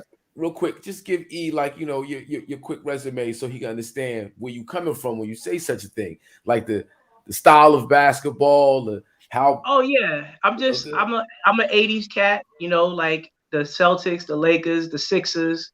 How Detroit ball, the Knicks back in the day. When playing, I believe that the way to beat your man was to play defense, or defense can win games in basketball. It's not all style points, but it's just an attitude. Defense is not taught. You got to just want to do defense. It's not something you can go to a skills clinic and learn how to do it. It's just an attitude, and I've reffed it for 20 years, and I just watched the kids come up, and it's just a different mentality. I think they're very skilled, way more skilled than the people in the 80s. They shoot better. They could do more things, but the difference between those guys and these guys is what's under the shirt, because the skill set is not the heart set. And I think the guys back in the day played with a little bit more edge, and I think today they play with a little bit more skill. As a ref, the game is called differently now. But, definitely, for sure. But that's at the NBA level. That's at the NBA level. So as a ref, the NBA is entertainment. That's not basketball. So it's entertainment. Right. It's entertainment value. Right. So you hit on it, right? Like a lot of the kids are different. But here's what I will tell you: everything in life, whether it's a plant or anything, right? Regardless, if it has life, it has to evolve, right? Yeah. Whether it's music, film and TV, basketball, football, whatever, it has to evolve, it has to grow, right? And basketball morphed into what it is now because you started to see revolutionary players like Steph Curry who can hit longer 3-point shots. He revolutionized the game, right? And so now majority of shots that are taken are from the 3 versus the 2 because you can't beat a team that is moving without the ball and shooting from distance at an accurate level when you're posting up down low and getting the ball to your big man and you're playing position basketball and you're trying to get layups for 2 points. Like that game is not, you can't compare the two games, right? Well, you talk Back about then, one, but you comparing back something then- to one team back because everybody then- doesn't back have then- Clay. Everybody don't have Clay Thompson. Everybody don't have Steph but Curry on the majority, same but team. majority So, of teams, they don't Milwaukee shoot won a at- championship and LA won a championship with big people scoring. I mean, they mixed it up. I still think they had 3-point shooters, but they still mixed it up. Thank you. They mixed it up. Milwaukee Bucks won because Giannis was obviously heavy, but if he don't have his supporting cast that can shoot the way they shoot, It's like Olajuwon. From the perimeter, it's like Olajuwon. Olajuwon played from the Houston Rockets played from the outside. I mean, the inside out, right? And they had Ori, Sam Cassell, all these dudes shooting threes, and they made their threes, but Olajuwon still set the game up. So it's still the same. It's just different people playing it and more skilled at it. I still think that it's totally incorrect. It's totally incorrect. You never had Olajuwon bring the ball up the court. You got Giannis Antetokounmpo bringing the ball up the court, creating like he's a point guard and getting to the basket because of his strength, right? And then Joel Embiid the same way, Joker the same way. And so when you collapse on the middle to stop him, when you create that wall, you got he's kicking it out to his shooters, right? That's what makes them so effective. Before you had Kenny Smith in the Houston Rockets with Olajuwon bringing the ball up, finding Olajuwon in the post, and he's doing an Olajuwon shuffle with his feet and scoring the basketball. It's a completely different game, right? You didn't now if you're a point guard and you can't, the reason why Ben Simmons is terrible. Ben Simmons would be the superstar that we believe in the 80s, right? Now, because he can't shoot, and the way the game demands that you got to be able to shoot the ball in the playoffs when they start playing real defense, everybody's saying, listen, give Ben Simmons 5 feet. As long as he got the ball on the perimeter, he's no danger to us. Give him 5 feet and just make sure that he don't drive on us. And that's where the problem. See, Giannis, you can't give him that because he can hit the perimeter shot. Ben Simmons can't shoot at all. The reason why Russell Westbrook is struggling in Los Angeles is because he can't shoot at all. He's a horrible shooter. Well, he's a horrible shooter. That's not the difference between. I mean, when I look at Ben Simmons, the difference between being a horrible shooter and a one that's not a willing shooter. So Magic Johnson wasn't a good shooter either, but he wasn't scared to shoot. When you scared to shoot, it's a different story. But his position, but his percentage was way higher from the perimeter than Ben Simmons could ever get close to. Magic Johnson. No, they backed up off when Magic first came into the league. They backed up off him. He developed that jumper. Yeah, he developed it later in his career. They backed up off him when he first. That's what I'm saying. Yeah, but he wasn't afraid to shoot the basketball. That's what I'm trying to say. And he won a chip. But my point is the times are different. If you have Magic Johnson right now, and he can't shoot the basketball, he would be a non-factor. Right? Can I say something? Can I say something? Please. See, I think right. I agree with what Wes is saying in terms of Ben Simmons. It's a mindset, right? Is he? Magic would still want to shoot the basketball, right? Whether he was a good shooter or not. He would still want to. It's the Ben confidence. Simmons doesn't want to. Right now, he can't hit it up here because he can't hit it. Because he cannot hit it, bro. It don't matter whether it don't matter. Listen. It don't matter what you want to do. It's what you can do, what you have the ability to do. Well, he cannot hit the shot, so he can't shoot it. But he does so many other things so well that if his confidence was up, him not being a great shooter, you be able to compensate for those other parts of your game. He's not a finished product. We're talking about him like he's a finished product. Right. He's not. He's going to evolve. He's going to evolve, actually. And to be honest with you, on that Nets team, Ben, on that Nets team, that may be the perfect fit. It may actually why, be. Why do you say that, Cliff? No, well, because he got shooters all around him. You know, with Seth, with Durant, with Kyrie, and he's a distributor, and he's the defensive player of the year pretty much every year. So all he has to do is play his position, distribute the ball from the big man spot, and he doesn't have to shoot, like literally at all. Right. So now I think, which all this comes back to, is the confidence, the mindset. I think he's going to evolve to the point where he's going to develop some confidence. He's going to be a more willing shooter. Not a shooter, but a more willing shooter, and that's how the game is going to develop. I think. Wes, like you, I play basketball. I don't think that he's a bad. I think he's definitely a bad. Go ahead. I'm sorry. Go ahead, Eric. I play basketball like you my entire life, right? And I'll tell you this, right? Mm-hmm. Whenever you have a liability on an offensive end in the NBA during the playoffs, right? Who is ineffective on offense, right? Who now, because what you end up doing is you end up putting pressure on Kyrie and Kevin Durant now, because here's the scenario. We all understand basketball, right? So Ben Simmons has the ball. I don't have to play you out there. You swing it to Kevin Durant. Kevin Durant can't guard you because I'm cheating, because I don't have to worry about you out there. So now I'm cheating to help. And that was the problem with Joel Embiid. They were able to cheat down on Joel Embiid because Ben Simmons couldn't shoot. So when you have that free player who can cheat to help out, it causes a liability on the offense. And that's why he's a liability.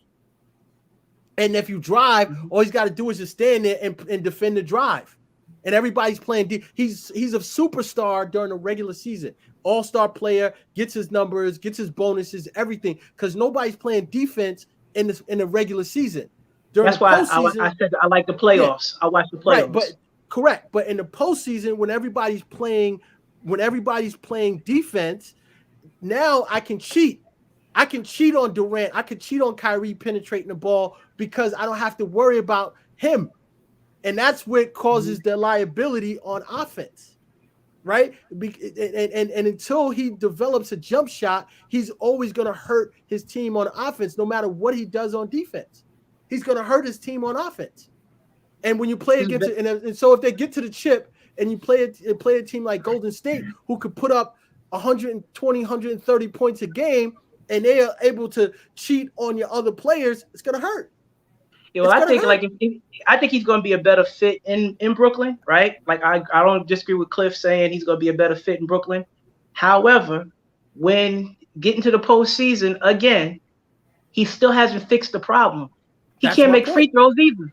That's because up here he doesn't want to go to the basket because he can't. First of all, he hasn't made a free throw yet. That problem hasn't been fixed.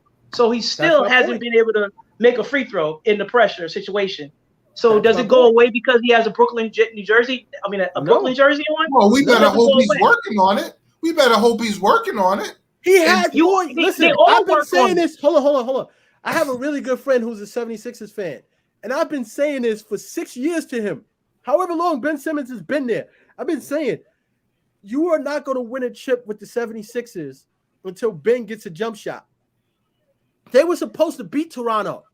The only reason why, and Kawhi hit the lucky shot, the fadeaway shot to go to the next round, but the only reason why they didn't beat Toronto again was because of Ben Simmons. They were supposed to beat Toronto easy. Easy. The reason why they didn't beat Toronto was because of Ben Simmons. And now you bring him to Brooklyn. And Kevin Durant is going to be like, all right, I approve the deal or whatever because they're managed by this pretty much by the same clique, right? So yeah, he comes to Brooklyn because Rich Paul is moving all the pieces in the NBA. But at the end of the day, he's a fucking liability until he can shoot the basketball. He's got to do that, and he's had over 5 seasons of exposure. Is he skilled? Is he skilled? Absolutely. Absolutely. Is his mind right? Yo, listen, bro. That's all I was saying. No, the game is That's what I was saying. Yeah, that's that brings back to West's point why he doesn't like the game. That was my point about the game. I mean, I'm not, and again, like even like a James Harden right now, Harden can score back. He can score, right? Harden is super skilled. He can score, right? But again, he wants to go because he forced another trade, right? James Harden is a lazy bastard. That's the problem with James Harden. Is that up here? James Harden, he's skilled as hell. Yeah, I get what you're saying in terms of the mindset. But here's the problem. James Harden, when he doesn't have the ball, he stands around. Look if James Harden adapted the Steph Curry mentality of moving without the basketball, James Harden would be the most deadly player in the NBA because of his ability to dribble, to get to the basketball, his ability to shoot the basketball at an accurate level and everything. His biggest problem is that he's lazy and he won't move without the basketball. So it hurts him because he Carmelo Anthony, the same thing. Carmelo will not move. I wanted Carmelo gone from New York because Carmelo would not move without the basketball. Yeah. When he doesn't have the basketball, he stands around. When Russell Westbrook and James Harden played together in Houston, I said that's a clusterfuck because neither one of those guys, Russell Westbrook gives you his all. He gives you 1,000,000%. But what ends up happening when he doesn't have the basketball? What does he do? Everybody's standing smart. Around. He's not a smart basketball player. He's not a smart basketball player. The game of basketball was revolutionized by Steph Curry and Mark Jackson, who don't get enough credit for it, and I love it. Well, we always have that conversation about Mark Jackson and his imprint on the Golden State Warriors. But if you want to elaborate, Eric, please do. Yeah, I mean, he drafted all the players, all of the players. Like these players are draft picks. That if you watch go back and watch Steph Curry, go on YouTube and watch Steph Curry at Davidson, and he was doing the same thing at Davidson that he's doing in the NBA. Yeah, nobody wanted it. Nobody expected him to be that because guy. He was small. Everybody, what was everybody saying about Trae Young? Yo, he ain't gonna be able to do that shit in the NBA. Averaging 30. They said it about Allen Iverson.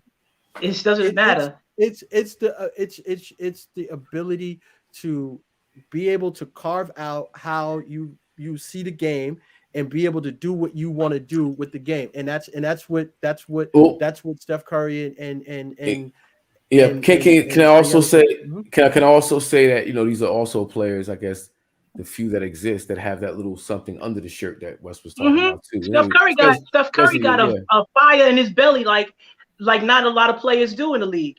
John Morant has the same type of fire in that belly. There's certain players that I'm attracted to. That I'm attracted to those players. That's what I like. I'm a Lakers fan. I can't stand Anthony Davis because he's skilled up the kazoo, but Anthony Davis to me he's slightly better. So it's really difficult. It's really difficult to say this, but he reminds me so much of Charles Smith. Remember Charles Smith? They used to play for the Knicks. Yeah. He reminds me of against Houston. I used to fucking hate Charles Smith. He blew up. I hated this guy. Very nice guy. Charles Smith. Very nice guy. I swear to God, but he just used to remind me of Charles Smith. Yeah, but Anthony Davis is somebody. There's winners and there's losers, right? And LeBron James is obviously a winner, but he's surrounded by people who don't know how to win, who don't have the winning mentality. LeBron James would do nothing more than to play with nothing would delight him more than playing with Steph Curry. He just knows he's going to get criticized for it. He wants to play with Steph Curry. He said it in that All-Star game. He's like, I finally got a chance to play on the same team with Steph Curry, and nothing, and it lived up to every moment that I thought it was going to be. That's dope. Yo, Keith Aziz Hamilton wants to know, why did James Harden leave? Because he's not the man.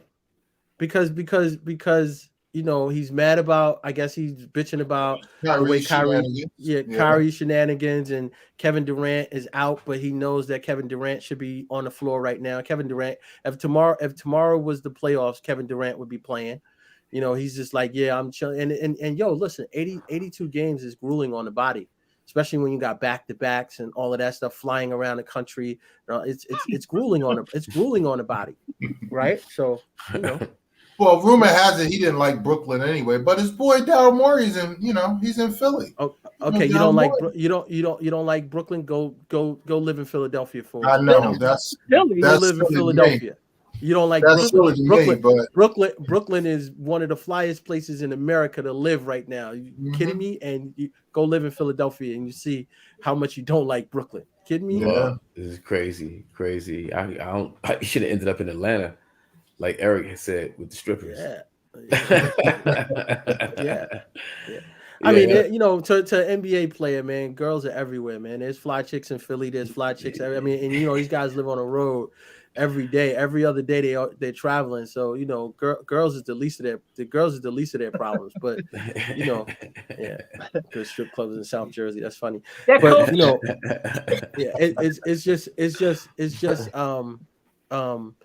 James Harden just he just has the I have to be the man mentality. There's certain players that he left a very strong OKC team because he was a sixth man. He wasn't. You gotta remember, James Harden wasn't starting that's right. in OKC. He was coming off the bench, and he went to Houston, got a big contract. But the reason why he stayed in Houston for so long and he loved it was because he was the man, and he was the man. Wow, was the man. But then he started to get that little take that pressure. Then they started bringing but you gotta understand what happened.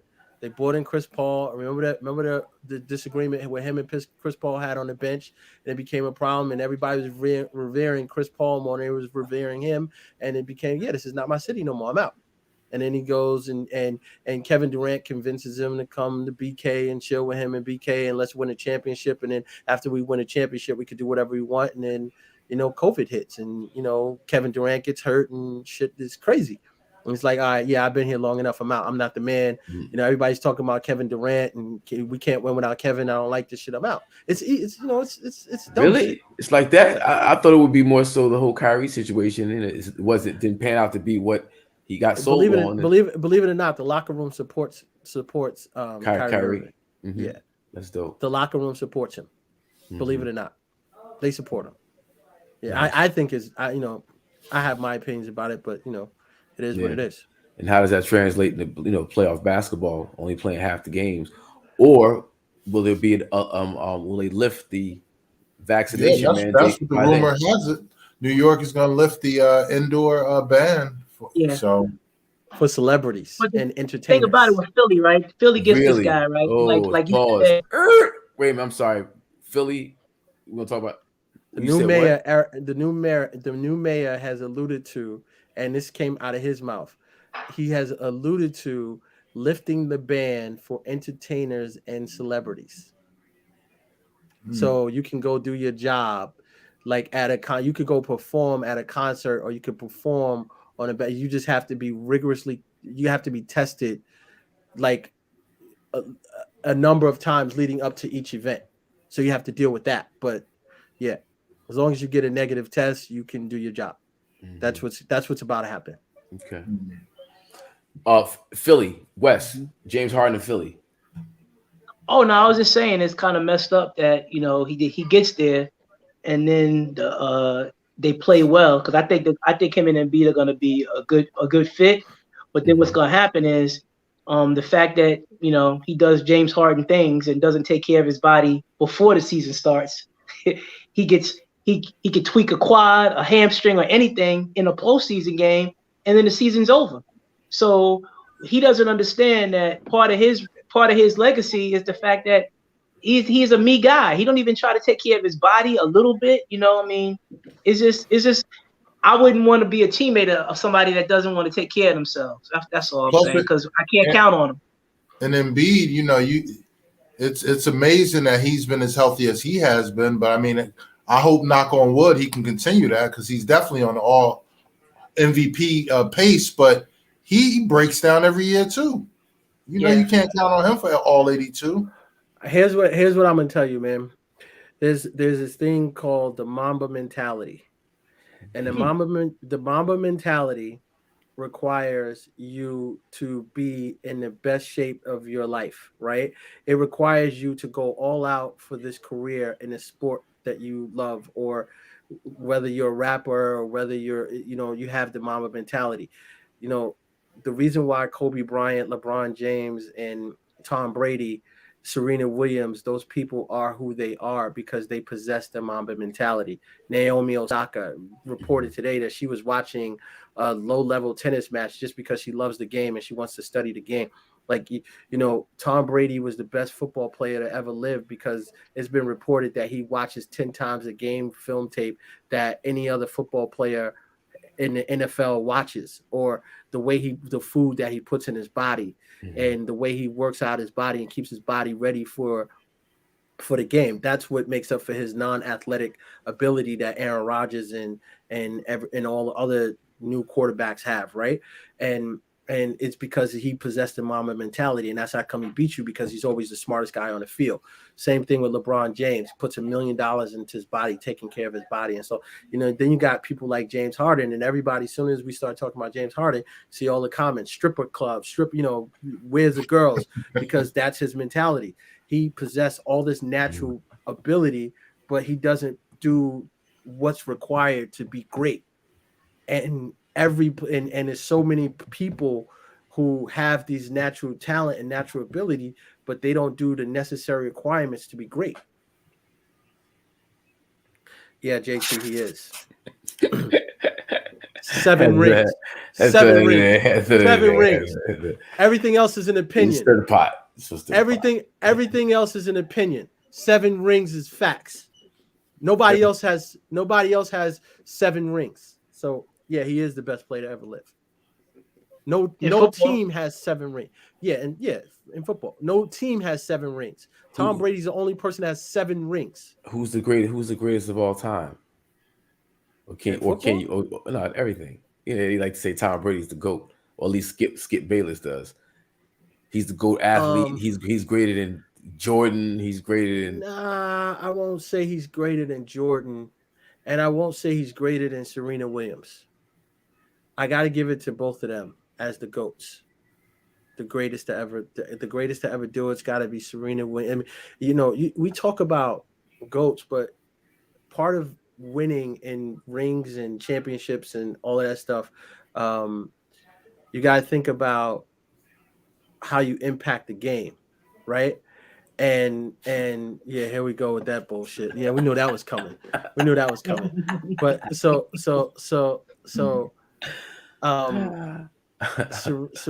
Serena, the impact that Serena and her sister had on the women's game of tennis, and the way in which all the other women who wanted to compete against them had to change their workout schedules and change what they were doing in their workout regimens just in order to compete. And even when they did that, they were still super dominant. That to me, that's phenomenal. That's GOAT-like material. The Tiger Woods. Absolutely. Changing the game. Yeah. And so for me, if you ask me who was the greatest athlete to ever live, it's a tie between Serena Williams and Michael Jordan, only because Michael Jordan was just so fucking dominant, man. Like, that guy was just so, it was nothing like the era of Michael Jordan. Like, it's just nothing like it. Like, it's like I don't think that we can compare. I hated the Bulls, but I love to watch Jordan. It was like, same thing. Yo, listen, I'm a New York Knicks fan. And I think I almost killed myself seriously when John Starks dunked on him and Michael Jordan. So I'm a huge Knicks fan, right? And I'm a huge Knicks fan, but his domination. He ain't stick the landing. He caught them both. Yeah. He caught them both.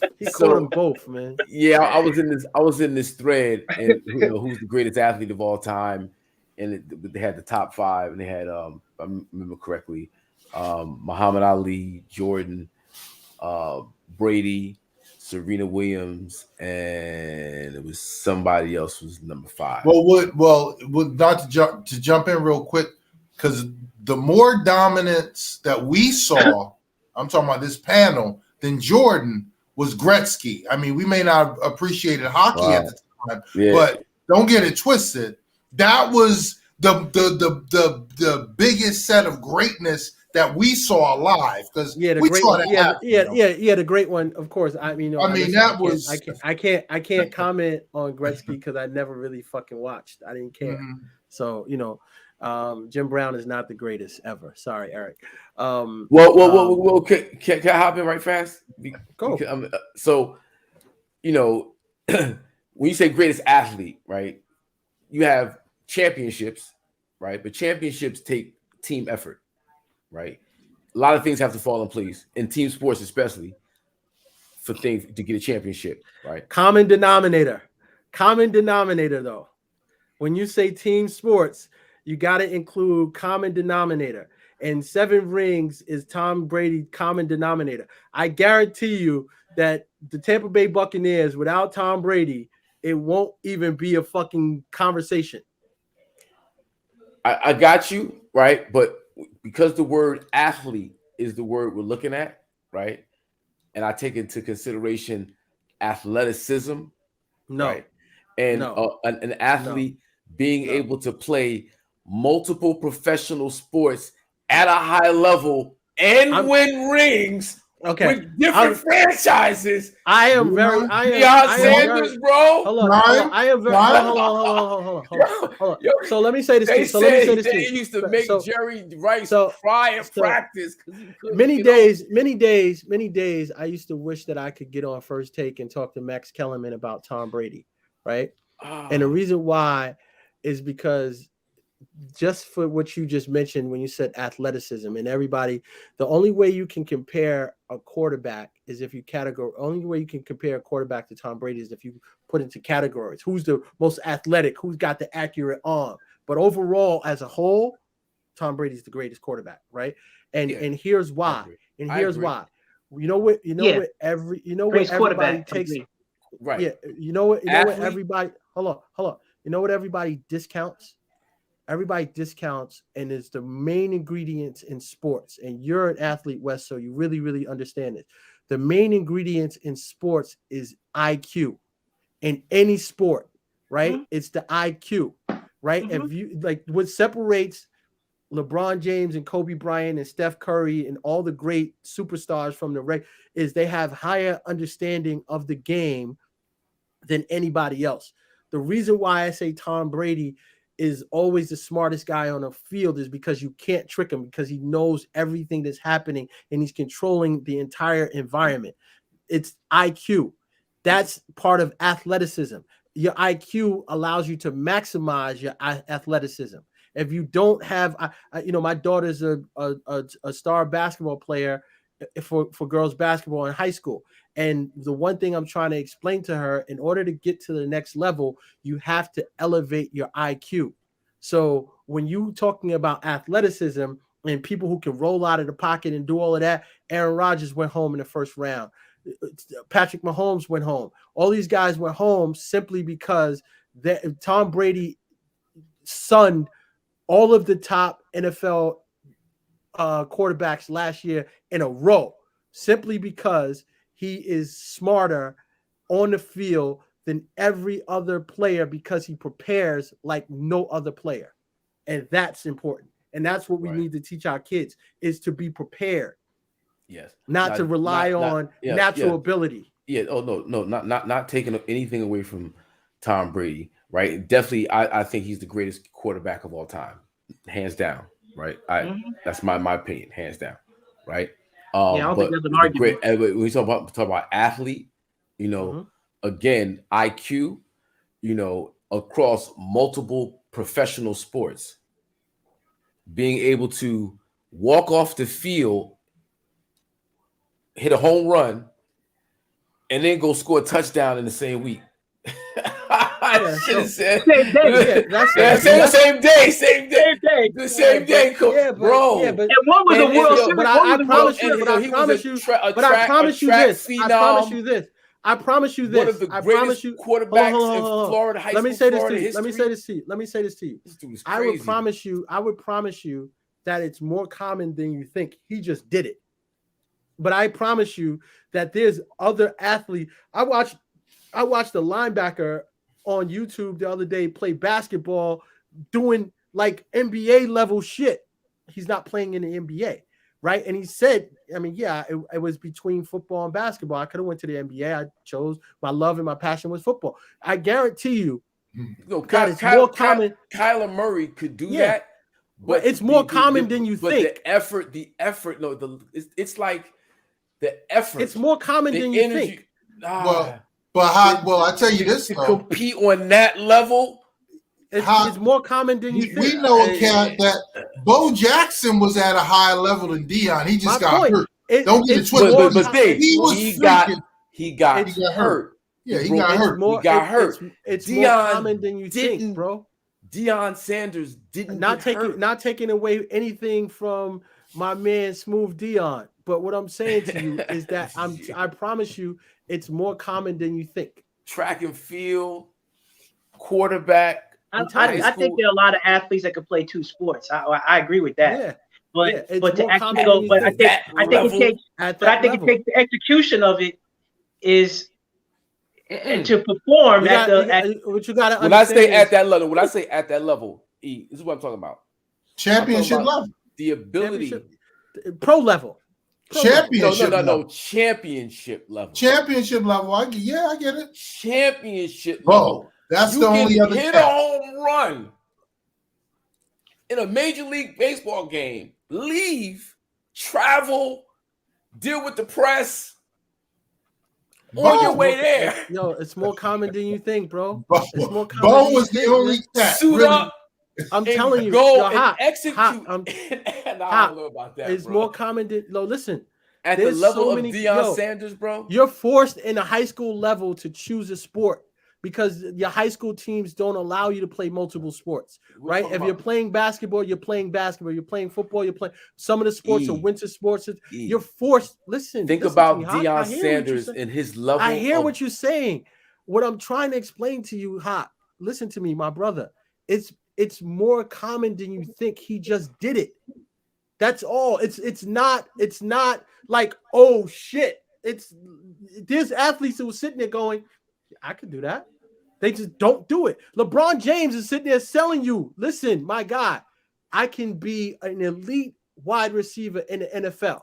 The day you walk off the basketball court. The day you walk off the basketball court.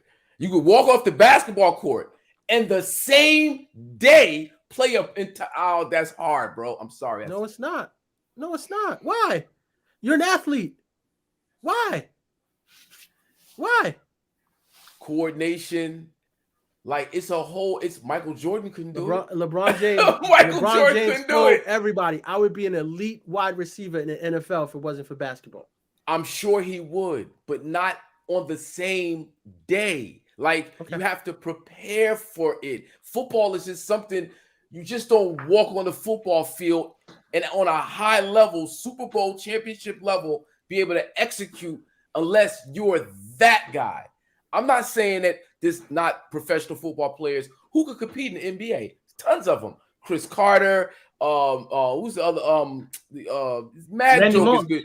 Randy Moore. Thank you. And literally walk off the football field after sacking somebody 3 or 4 times and dropping 20 in the NBA game. Yes, it's more common than you think. I'm telling you. I promise you it is. Cliff West, what y'all think? I don't know. Am I bugging? Hold up. You was kids. How many times you would leave one park playing baseball? I know I did, and go on my block and play football. Not against Super Bowl talent. I agree with you. I think there's plenty of athletes that can play 2 sports. I don't, and I think there's plenty of athletes that could play at both levels. But when the game we're talking about in particular today, the Falcons were playing the Miami Dolphins, right? And he beat he had an interception, I think, in that game. And then he flew to the Atlanta Fulton County Stadium from Miami and played in a World Series game. That is like, I'm just saying, like, Bo was the only other cat, yo. Bo was the only other cat on that level. I don't know. As far as athlete, I think. It's different. I just think that's a special person right there that can. You're talking about phenom. 7 rings. 7 rings, bro. Like I said, I don't. Michael Jordan. Michael Jordan.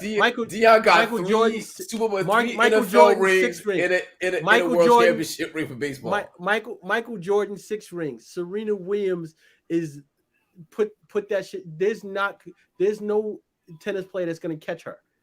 Like there's not. See, I like Serena. I like that pick because I like Serena's pick. I like that pick. But then when you talk about Jordan, I put Serena on the same level as Bill Russell, 11 rings, and Serena and Bill Russell to me have more in common because that Michael Jordan didn't have, because Serena had to deal with the discrimination that Bill Russell had to deal with and still perform at the highest level. There's nobody on that list that can say that. You know what I'm saying? Including Brady. Brady can't even compete with that. So Bill Russell go out on the court, drop whatever he dropped, wins 11, and was called the N-word as he's playing. And one is player coach. And one is a player coach. Yeah. The reason why I revere Tom Brady so much is because he respected the game and the way the way he prepared for it. Absolutely. The way in which he prepared himself for the game on all aspects is why I respect Tom Brady and I because I think that if you're going to be an athlete or you're going to do anything, you got to be all in like that, right? Yeah. You have to be all in understanding your craft on that level. And I think that there's so many athletes like James Harden who take their natural ability for granted and don't. They keep the game. Yeah. So who do we? Because we had this conversation I think a week or two ago. Who do we pick, fellas? Because we were talking about. I know Lawrence Taylor's name came up. We talking about just football. We said who the best football player was. I know Lawrence Taylor's name came up. Tom Brady's name came up. Listen. Everybody's gonna have their opinions, right? And that's exactly what it's gonna be. The only way you can have a fact about this is you gotta measure championships. It's the only way. Everything else is an opinion. It's your favorite. It's your favorite. Everything else is an opinion. It's still a measuring everything else championship. You can have the listen. You can have the Biggie Tupac. Yeah, but if you live on the West Coast, you're gonna be Tupac. If you live on the East Coast, it's gonna be Biggie. The only way you can measure it is by platinum record sales. So Robert Horry is one of the greatest basketball players that ever lived. No, he was just you know that he was a role player. I don't like people say that. That's watering down the argument. I don't like that. That's I hate that comparison. No, because you know that already. He wasn't a factor. This is why because championships are also team accomplishments, right? No. Yeah, but remove the common denominator. Remove Tom Brady from remove. Listen, the only time the Patriots didn't make the playoffs since 2001 was guess who was out? Who did not play that year? Yeah, but y'all the whack ass AFC East. Don't matter. Don't matter. That's like saying LeBron James went to the championship because he played in the whack ass East Coast with no competition. No competition. I think there was a lot more competition in the NBA East than there was in the AFC East over the last 20 years. They won 11 games that year anyway. They won 11-5. That is correct. They won 11-5, but they still lost. They still didn't make the playoffs. My point is this: when LeBron James when Tom Brady makes the Super Bowl, he still beats the best NFC team to make the Super Bowl. Only twice he didn't, and that was against the Giants. Everybody else he beat, including the dominant Philadelphia Eagles that year, including the comeback against the Falcons. He lost 3. He lost 3. So it was the Eagles, right? It was the Eagles and the Giants twice. The Giants twice. And the Giants twice. Yeah, and the Eagles. Mm-hmm. Everybody else he beat in the NFC, including to me the only team he lost to. Team. He didn't lose to the Giants won, but Brady gave them the lead. The defense didn't hold it. He lost the Eagles game. No, they did no. Against the Giants, Wes Welker dropped the pass that he played, that's and right. Yeah, Giselle was Welker like, did drop and the Giselle pass for that. and Giselle said, listen, I'm a serious Patriot fan. Cut him. Giselle Bryant, Cut. Giselle Brady said, "Yo, what they expect him to do? Throw the ball and catch it too? Remember that year? Like that was the year Wes Welker. And then when he dropped the play to put the game out of, because all he had to do was kneel down, they ended up giving the ball back to them, and homeboy caught the helmet pad, and it was over. Yeah, that was right. The year So crazy. Yeah, that was Plexico Barris, and I think it was Plexico. I don't know. He couldn't have 9 or 9 or 8 9. or 9. Come on, Two lucky passes. 2 lucky passes stopped them from having 9 rings. Come on, bro. Come on, bro. and the reality was, listen, I was saying, what's with Lawrence Taylor? You know, he don't count. Lawrence Taylor don't. He'll move. Well, let since the Super Bowl's coming up, let's put on notice. First of all, my pick is still alive and kicking, and that's Cincy. But don't get it twisted, because Burrow can do something. Only one other cat that's done ever in sports, and that is win Player of the Year in college, win a national championship in college, and within 2 years win a championship. Only one other person has done that in sports. Y'all have any idea who that is? Mm-mm. It's Kareem. I'm saying all that to say, and I'm going all sports, that we talking this Brady stuff. It's early in Joe Burrow's career, and we know he's a baller, yo. Yeah. I don't think anybody's ever going to 10 Super Bowls again. I don't think it's going to happen again. Please, he got a young squad. Please do me a favor. Whenever people talk about Aaron Rodgers, Patrick Mahomes, Joe Burrow, I don't get into that conversation. It's too quick. Please stop comparing them to Tom Brady until they at least get 4 rings. At least until they get 4. Then we can start having that conversation. Yeah. Not his first Super Bowl. No, I know. So disrespectful. It's so disrespectful to Brady. I didn't even utter Brady's name. I'm just saying, watch out for this cat. You said we're talking about Tom Brady. What, bro? Come on, bro. Come on, bro. Come on. Man. You did kind of say that. Come on, bro. And just so y'all know, I've been screaming Burrow since his LSU game. I gave you that. Yo, Patrick Mahomes won a Super Bowl, and everybody's, oh shit, he's the new Tom Brady. He got Tom Brady in the Super Bowl the very following year, and Tom Brady showed him why he's not Tom Brady. Stop. See, all right, so stop. See, like, again, I think players should be judged on their own accord, right? Everybody has their own lane, their own life, their own careers, their own way of doing things. Mahomes is a different style of quarterback than is Tom Brady, right? And you let people grow over time, you see them do some miraculous things that maybe you don't go to 10 Super Bowls, but you do other things that are more impactful, is just as heavy as going to 10 Super Bowls. What's more impactful or just as heavy as going to 10 Super Bowls? I don't know. What's more impactful than going to 11 NBA championships and winning one as a player coach? None. But we say because at the end of the game, there are other things that we factor in. Because at the end of the day, those gentlemen are trying to win rings.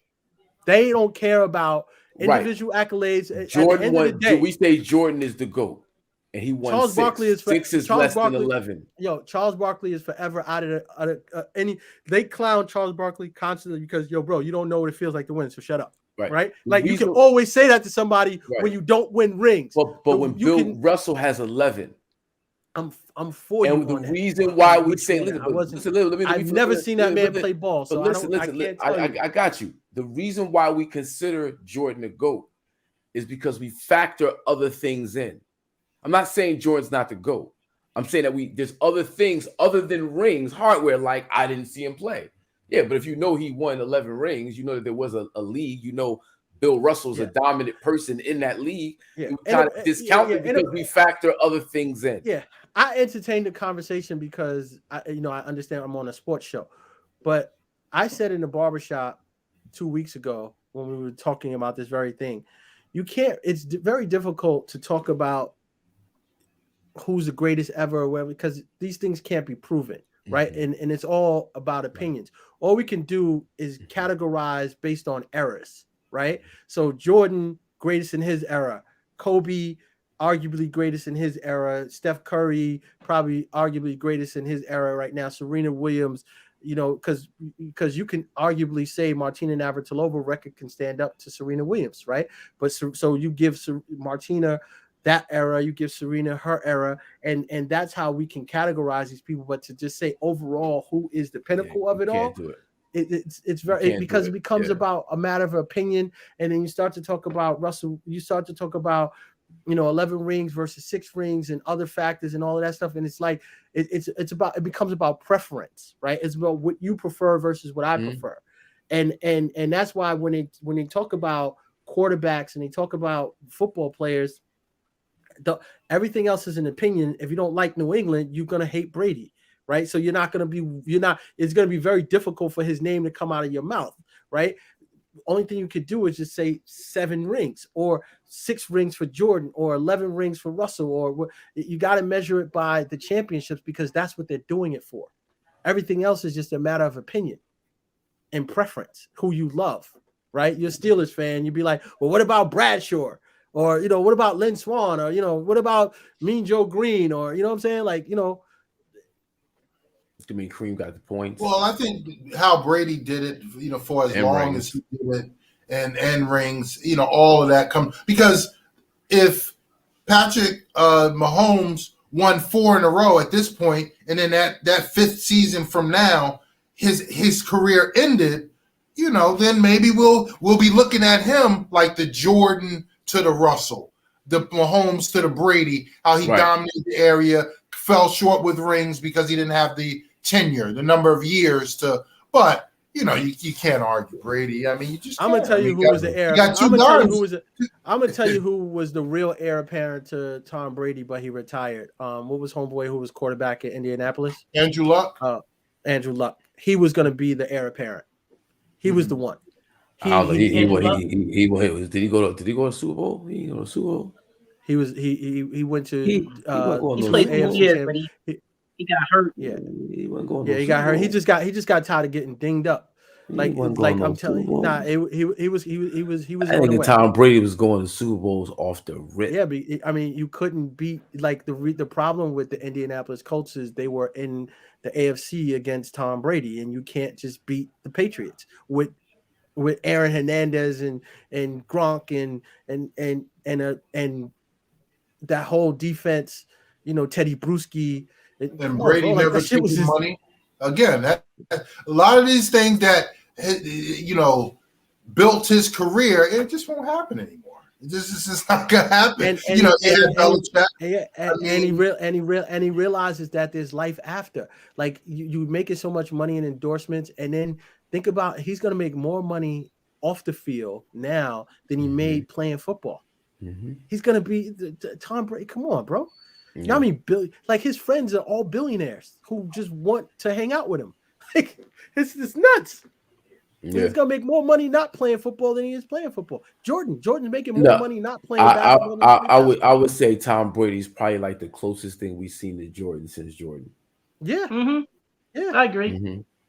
And again, it comes down to what started this conversation: the Mamba mentality, man. It's the dedication in which you put into the game, right? It's the dedication and the commitment that you put into the game. It's not just about natural ability. Natural ability is only one aspect of it. It's God-given talent. When you don't use it and you don't nurture it and you don't respect it, it can be beaten, right? Yo, there's a you ever watch this movie? And it's not long. You ever watch this movie called The Edge with what's the dude that played Hannibal Lecter? Anthony Perkins. Anthony Hopkins. Anthony Hopkins. Yeah. So in the movie, it was so dope. This is such a jewel, right? In the movie, the dude, it was an older, wise dude that had a paddle. And on one side of the paddle, you had this raging panther, right? And on the other side of the paddle, you had a rabbit that was just chilling, unafraid, scared, not scared. And everybody was like, yo, what's the significance of this paddle? And he was like, you have this fierce, like tiger, panther raging, and the rabbit just chilling. And the reason why the rabbit is not scared, it's not that he's not faster than him or he's not stronger than him, but he's smarter than him, right? And he's always going to outsmart the panther. So he sits there unafraid because he's always – that's Tom Brady was always the smartest guy because he always prepared more than anybody else. So you couldn't – the reason why RG3 or Cam Newton or any of these guys never really maximized the level of talent that they had because they never studied the game to understand and get their IQ on a level that you can't trick them. You could disguise packages against Cam Newton and trick him as to who's going to attack, who's going to rush, who's not going to rush, and you could trick him. Tom Brady, you can't trick him. He's the smartest guy on the field. That's what makes him Tom Brady. Nobody really gets that. Everybody thinks about rolling out of the pocket and how fast you can run. And it's not about that. It's about how you can dissect the game. Yeah. Also, isn't it about what the other team does too? Because Tom Brady had nothing to do with Malcolm Butler coming in the game and intercepting Russell Wilson on the 1 yard line. That is correct. That is correct. But think about championships is team sports, bro. Hold on. But think about the play before that. Think about the lucky catch that Seattle got to put them in that situation, right? Remember, the dude fell on the floor. Yeah, the play was going to be intercepted, and the ball just fell in his lap. And it fell. Yeah, it fell in him. But I'm just saying, that was defense. That was the defense made the play, and then Mike. I think Brian Flores said Malcolm Butler get in the game at the last second. He said Butler get in there, and that was Flores. The tuck rule happened and none of this happens, dude. Listen to me. If no tuck rule, none of this happens. But listen to me this. It was Brian Flores who told Malcolm Butler, to go in the game. But even deeper, it was Brian Flores who said we're gonna stack the box so they can't run the ball, right? We're gonna stack the box so they can't give it to the beast. It can't give it to beast mode. We're gonna stack the box. We're gonna put the whole team in the box. You are gonna be on the edge, jump the route, and that's all he did was jump the route. Mm-hmm. So when you read the defense, when Russell Wilson reads the defense and the box is stacked, I can't run beast mode. I gotta throw a quick pass. Yeah, throws a quick pass, jumps the route, interception, game over. Yeah, that's team football. IQ, fellas. That wasn't. I get it. It was Brian Flores, right? Brian Flores, but that wasn't. Absolutely. It wasn't Brady. That's what he was trying to say is a team sport. No, that's correct. But if you put a quarterback with less IQ, they don't even get there. Is my point. Yeah. There's so many talented quarterbacks, but these guys these guys don't really apply themselves. He the best. That's why I keep saying he's the best quarterback to ever do it. It's not even close to an argument. The only person close to him is Montana. But it's important for people at home and for everybody to understand why. It's because of the way in which he approached the game. It's not natural talent. It's many people that have natural talent that don't approach the game in a way in which LeBron and Kobe and Tom and Serena and Brady approach the game. And that's what sets them apart as GOATs versus the other guys who are just James Harden level players. Wow. It's the approach and the mentality. It's also how he communicated with the 78% of people that don't look like him. Brady was an advocate for most of those players in the locker room. He wasn't like standoffish. He was approachable. How do you let Antonio Brown come chill in your crib with Giselle and your daughters running around and everything? Come chill at my crib. He was wilding. He was wilding. AB said, "Fuck your couch, nigga. The fuck you think this is?" Hey, dude, have been like, "I'm a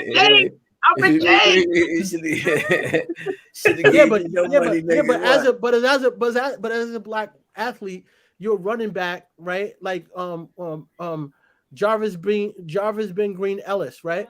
He did the same thing. He went to Brady and said, "Yo, I only need 50 more yards to trigger my bonus." All right, cool. This is the game plan. This is the game plan. Yeah. And now Yo, now the bonus gets you. Yo, This the game. I honestly We're gonna make think sure you get this 50 yards. I honestly think he was gonna get AB his motherfucking bonus. He was gonna He give it probably, to him. he probably that shit was gonna happen in that half if AB should have won the game. He'd have got your bonus. 3 catches, my nigga, like just 3 and 1 touchdown. But got just you. the year. Hold up, but just the year before that, got you. Your money. I got you. Your money. I did it for you the year before. Relax. He had the week prior. He had 10 catches for like 120 yards or some shit like that. I got you, bro. Nah, yo. Tom Brady's a cool dude, bro. He Trump affiliation aside, the way he operates and how he interacts with the players around him. Like, you never hear a bad word. You never hear anybody outside of Antonio Brown come out and slander his name, say anything negative about the Tom. He didn't slander his name. He said, "Yo, we not really friends. We just friends because we play ball together." He didn't say anything negative. He was like, "Yo, that's my man. That's my man because we play ball together." I mean, but considering what you just said about having the man, he didn't slander his name. That was the wrong word. I don't let people. I play ball together with, say, in my crib. Dude, yeah, you stay at my crib with my wife and my children. Yeah. Nigga, hold on. How about this? You have a job in the NFL because of me. You have a job in the NFL because of me. I'm the one who said, "Yo, bring him in." Like I didn't know Hawk all these years. He just randomly saw me on YouTube and said, "Come on this show." Like that's what he basically saying. Like we had no relationship. Like you guys, what are you talking about? First, you get my you didn't pay my guy. First of all, you didn't pay my guy.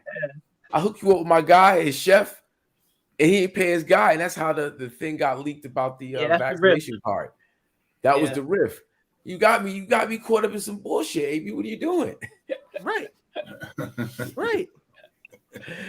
Nah, I'm telling you, AB has mental health issues, bro. That's I'm telling you, he's got to deal with that. Man. He's got and the sad part is nobody gives a fuck because black boy, you can run. And you know what's crazy too? And this is a testament of the NFL, right? And sports, just in life, period. As long as you're a valuable commodity and you can make somebody some fucking money, they will deal with just about any amount of bullshit you put up. As long as you can still put butts in the seats and make me some fucking money, win me some games, I'll deal with your bullshit. As soon as you can't win me, that's why I think Brian Flores is going to get a job. Because he can win, right? As soon as you can't win me no money, homeboy that smacked this girl up in an elevator in Baltimore, he was basically done. He had 2 more years left in him. Yeah, but he had 2 more years left in him, but he wasn't really impactful like that. Now get that nigga out of here. It's gone, right? So Jay-Z told the female rap chick, he was like, listen, you can't be a headache and not a star, right? I'll deal with you if you're not a star. But if you a headache and not a star, you got to go. And so Emilion gone because she was a headache and she wasn't a star. Now, mind you, if it was Foxy Brown or Little Kim, he would have put up with her bullshit because that bitch make money. And that's the mentality. You make money, they'll deal with your bullshit. You don't make money, they ain't going to deal with your bullshit. Colin Kaepernick, they just felt like they didn't need him. Your numbers don't demand you to use your platform the way you're using it, bro. You know what I'm saying? Tom Brady would have did that. Homeboy in Baltimore did with what's the name? Do he still be in the NFL? The quarterback. What's the quarterback? Lamar Jackson did it. Colin Kaepernick.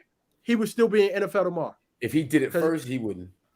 He would still be in the NFL. No matter what, bro. He'd still be in the NFL. Telling you, man. At the level, telling you. If he did it now because of Colin Kaepernick, he'd get away with it. Yo, listen. If he did it first, homeboy went to jail and came back. He killed dogs, bro. You know how many people in this country love dogs? He came back because he was a talent. They gave him another chance because he was a talent. They gave him another chance because he didn't kill dogs. His name was on the mortgage. His name was on the. No, but he was a part of it. No, he was a part of it. I mean, yeah. But that's like, it's like there's certain things I don't even want, frame it like this, but it's certain things it's like, stuff that we do as a people, right? And then you have, things that are just more, you stood for, it's Muhammad Ali-ish, It's Yeah. it's different. Like you can do all that shit over there because that's what y'all do. We expect that from y'all. You'll get another chance because then we can pigeonhole you. We can box you in. We make sure you have the script always in your hand and you read the script.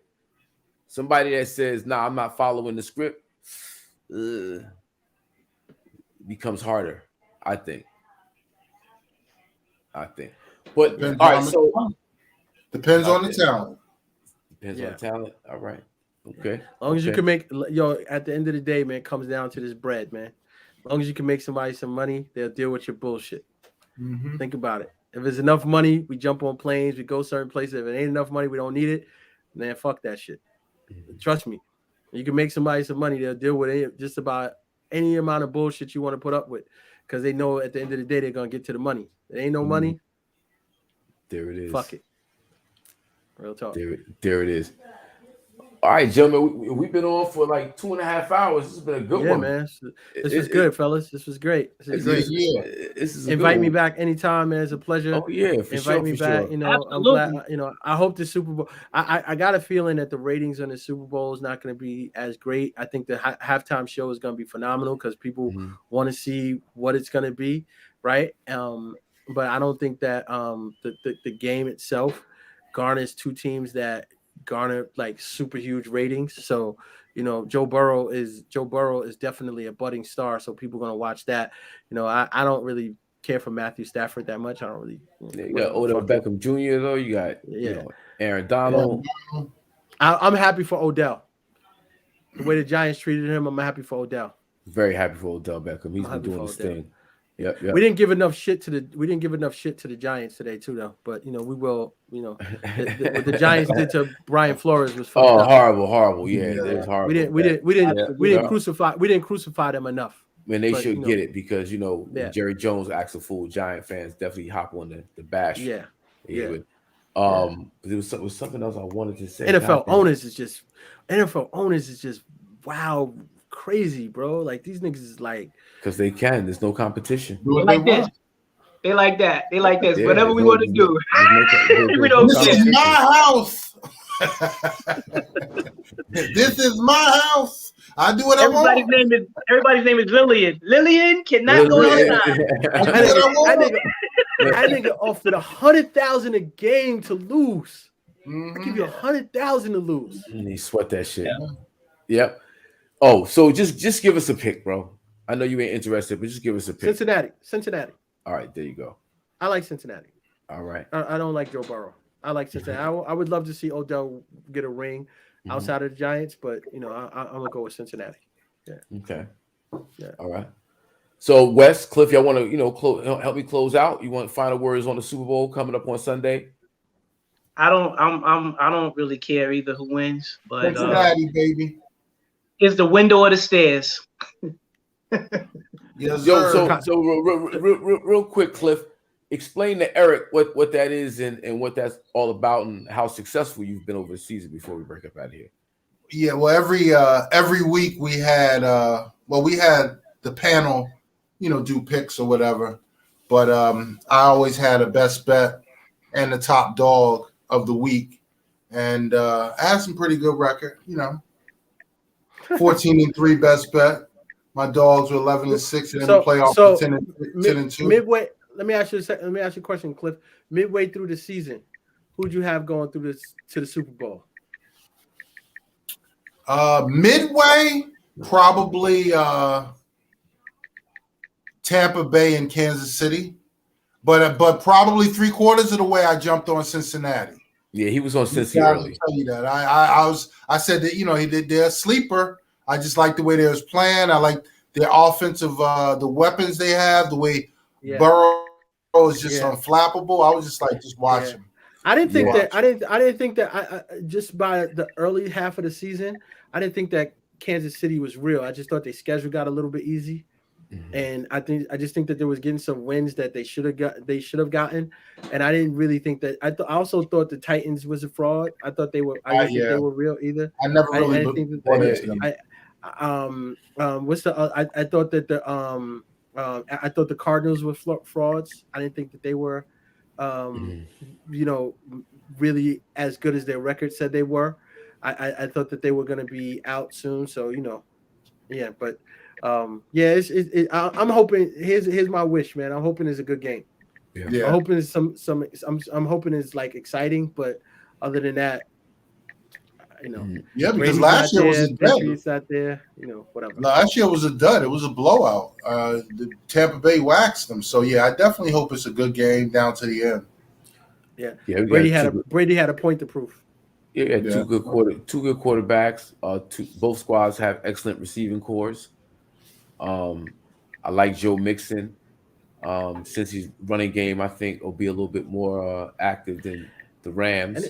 And it's crazy too. Brady, if AB don't pull his bullshit, they could have been there again. Yeah, they could have. Yep. They could have. Yeah, I wouldn't be surprised if that has something to do with him retiring. Just the headache of it all. Like, you know what? Yeah. This guy acting fool and all the other drama that went on, and that we don't hear about. It's time. Now Giselle is like, listen, nigga, enough of this shit, bro. Yeah, she's pulling all the strings there. Yeah. Yo, because he's all in, right? Like when, like you don't understand. Like football season, it's like he's not a part of the family. He's all in. Like he's in the crib. He's watching game tape. He's waking up to game tape. He's waking up to, stretching and working. Like he's not a part of the family. She's like, nigga, come on, bro. It's over. Let's get to it. Like, So, all right, fellas. Yes, sir. I'm out, man. Thank you. Pleasure. Thanks again. No, I'm good. Peace Yeah, out. pleasure. Yeah. Happy Super Bowl, yo. Thank you, bro. Later, Salute, man. fam. Peace out. Yeah, yo, peace, y'all. Have a good one. Peace.